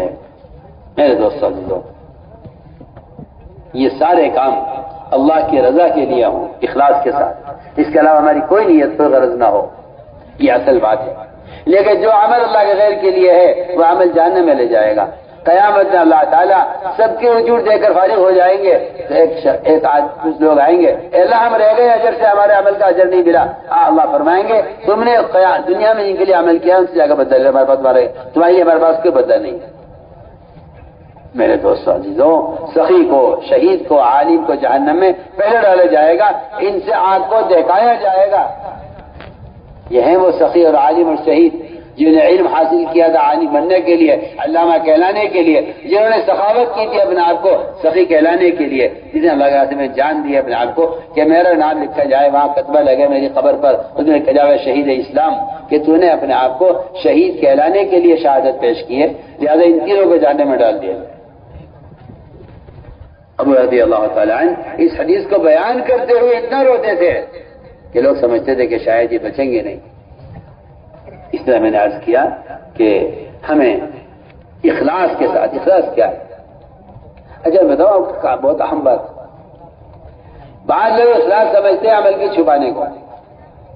بعض لوگ کہتے ہیں عمل کو ظاہر کرنا ریا ہے، عمل کو چھپانا اخلاص ہے. حالانکہ عمل کو چھپانا کوئی اخلاص نہیں ہے. عمل کو کھول کر کرنا لوگوں کے سامنے، لوگوں کو دکھلانے کے لیے عمل کرنا بھی ریا نہیں ہے. سنو میں کیا کہہ رہا ہوں. لوگوں کو دکھلانے کے لیے عمل کرنا ریا نہیں ہے، اور لوگوں سے عمل کو چھپانا یہ کوئی اخلاص نہیں. ایک صاحب نے روزہ رکھ لیا، نفلی روزہ، پیر کا جمعرات کا روزہ رکھتے تھے. وہ دوپہر کے 2 بج رہے، گرمی پڑ رہی، بھوک لگ رہی، روزہ ہے. کچھ لوگ کھانا کھا رہے تھے، ٹھنڈا پانی رکھا ہوا تھا کہ بھائی آ جاؤ ٹھنڈا پانی ہے، کھانا ہے. کہ بس جی بسم اللہ کرو، بھائی آ جاؤ کھا لو، کیوں انکار کر رہے ہو دعوت سے؟ کہ نہیں جی آپ کھاؤ. بھائی آ جاؤ، کیا بات ہے؟ اجی بس خواہش نہیں ہے. جھوٹ بول رہا ہے. جھوٹ بولنا حرام ہے. سنیے تجھے میں کیا بول رہا ہوں. شیطان نے آپ سے جھوٹ بلوا دیا اس چکر میں کہ اگر میں نے کہہ دیا میرا روزہ ہے تو روزہ تو ختم ہو جائے گا، کیونکہ اخلاص جاتا رہے گا. کس نے کہا آپ سے یہ؟ اگر آج یہ کہہ دیں میرا روزہ ہے تو یہ تو آپ کا یہ کہنا میرا روزہ ہے، یہ تو دعوت ہے. یہ دعوت ہے یا ریا ہے؟ بتاؤ.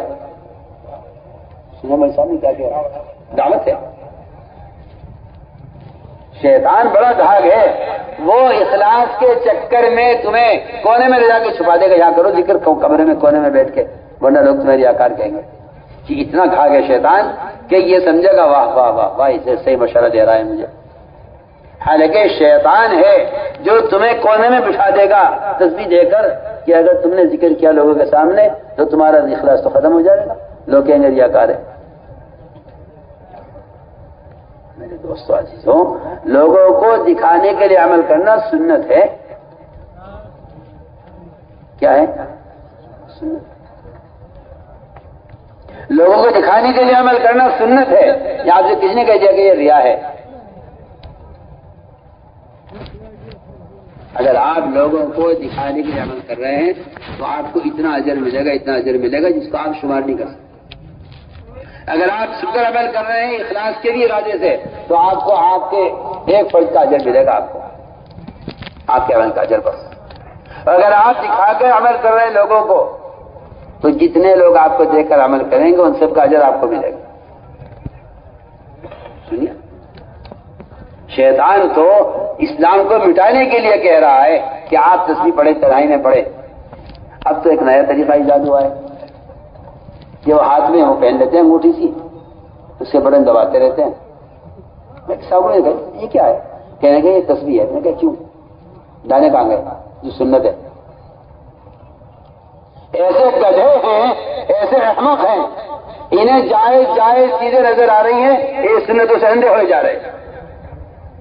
جب کہو تو کہتے ہیں دیکھو جی میں تو بڑا تشدد ہے، یہ تو بڑے سخت ہیں، یہ تو یہ باتیں کرتے ہیں، یہ تو وہ باتیں کرتے ہیں. فلاں نے تو کہہ دیا کوئی حرج نہیں ہے، یہ کہتے ہیں کوئی حرج ہے. پاگل ہو گئے تمہیں ہر سنت کا متبادل نظر آ رہا ہے جواز میں. تمہاری جواز کے فتوے سنتوں کو مٹانے کے لیے ہو رہے ہیں. تم ہوش میں آؤ. جواز کوئی چیز نہیں ہے. جواز کا مطلب یہ ہے سنتیں مٹاؤ اور نئے نئے طریقے ایجاد کرو. جواز کا مطلب یہ ہے. میں تم علماء سے بھی کہہ رہا کہ ہوش میں آؤ. جائز کو تو دیوار میں دے کے مارو. اس جائز کام سے نفرت ہونی چاہیے مسلمان کو جو جائز کام سنت کے خلاف ہو. صاف بات، آپ مانو یا نہ مانو. جو جائز کام سنت کے خلاف ہے اگرچہ جائز ہو اس سے نفرت ہونی چاہیے مسلمان کو. یہ ایمان کا تقاضا ہے. عجیب قسم کی اپنے آپ کو مجتہد سمجھتے ہیں.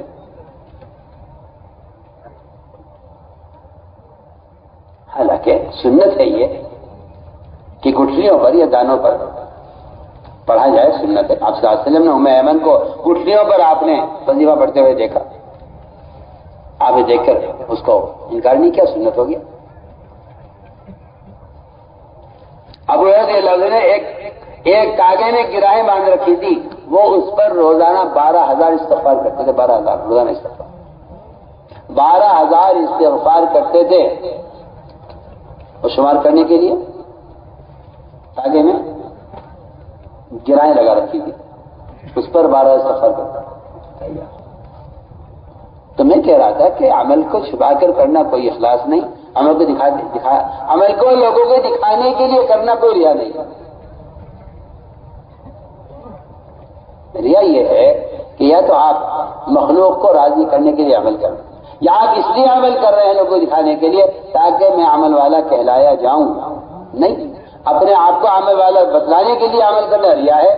دوسروں کو عمل پر لانے کے لیے عمل کا دکھانا عین دعوت ہے، عملی دعوت ہے. اس لیے میرے دوستوں ہر کام ہمیں اپنی نیت کو درست رکھو. اخلاص کا تعلق نیت سے ہے. اگر آپ کی نیت اپنے آپ کو عمل والا بتانے کی ہے تو ریا ہے. اگر آپ کی نیت اپنے عمل کو ظاہر کرنا ہے لوگوں کو عمل لانے کے لیے تو دعوت ہے.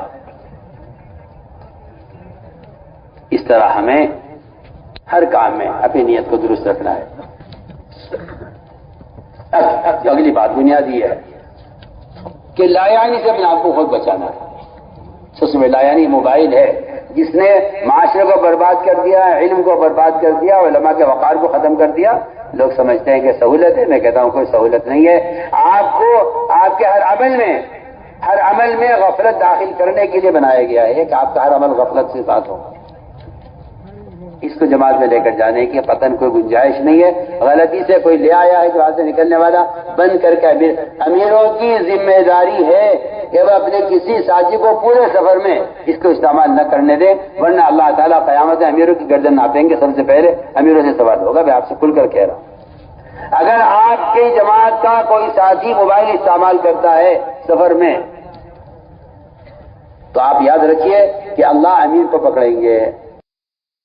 میرے انتہائی محترم بزرگ و دوست عزیز ہو،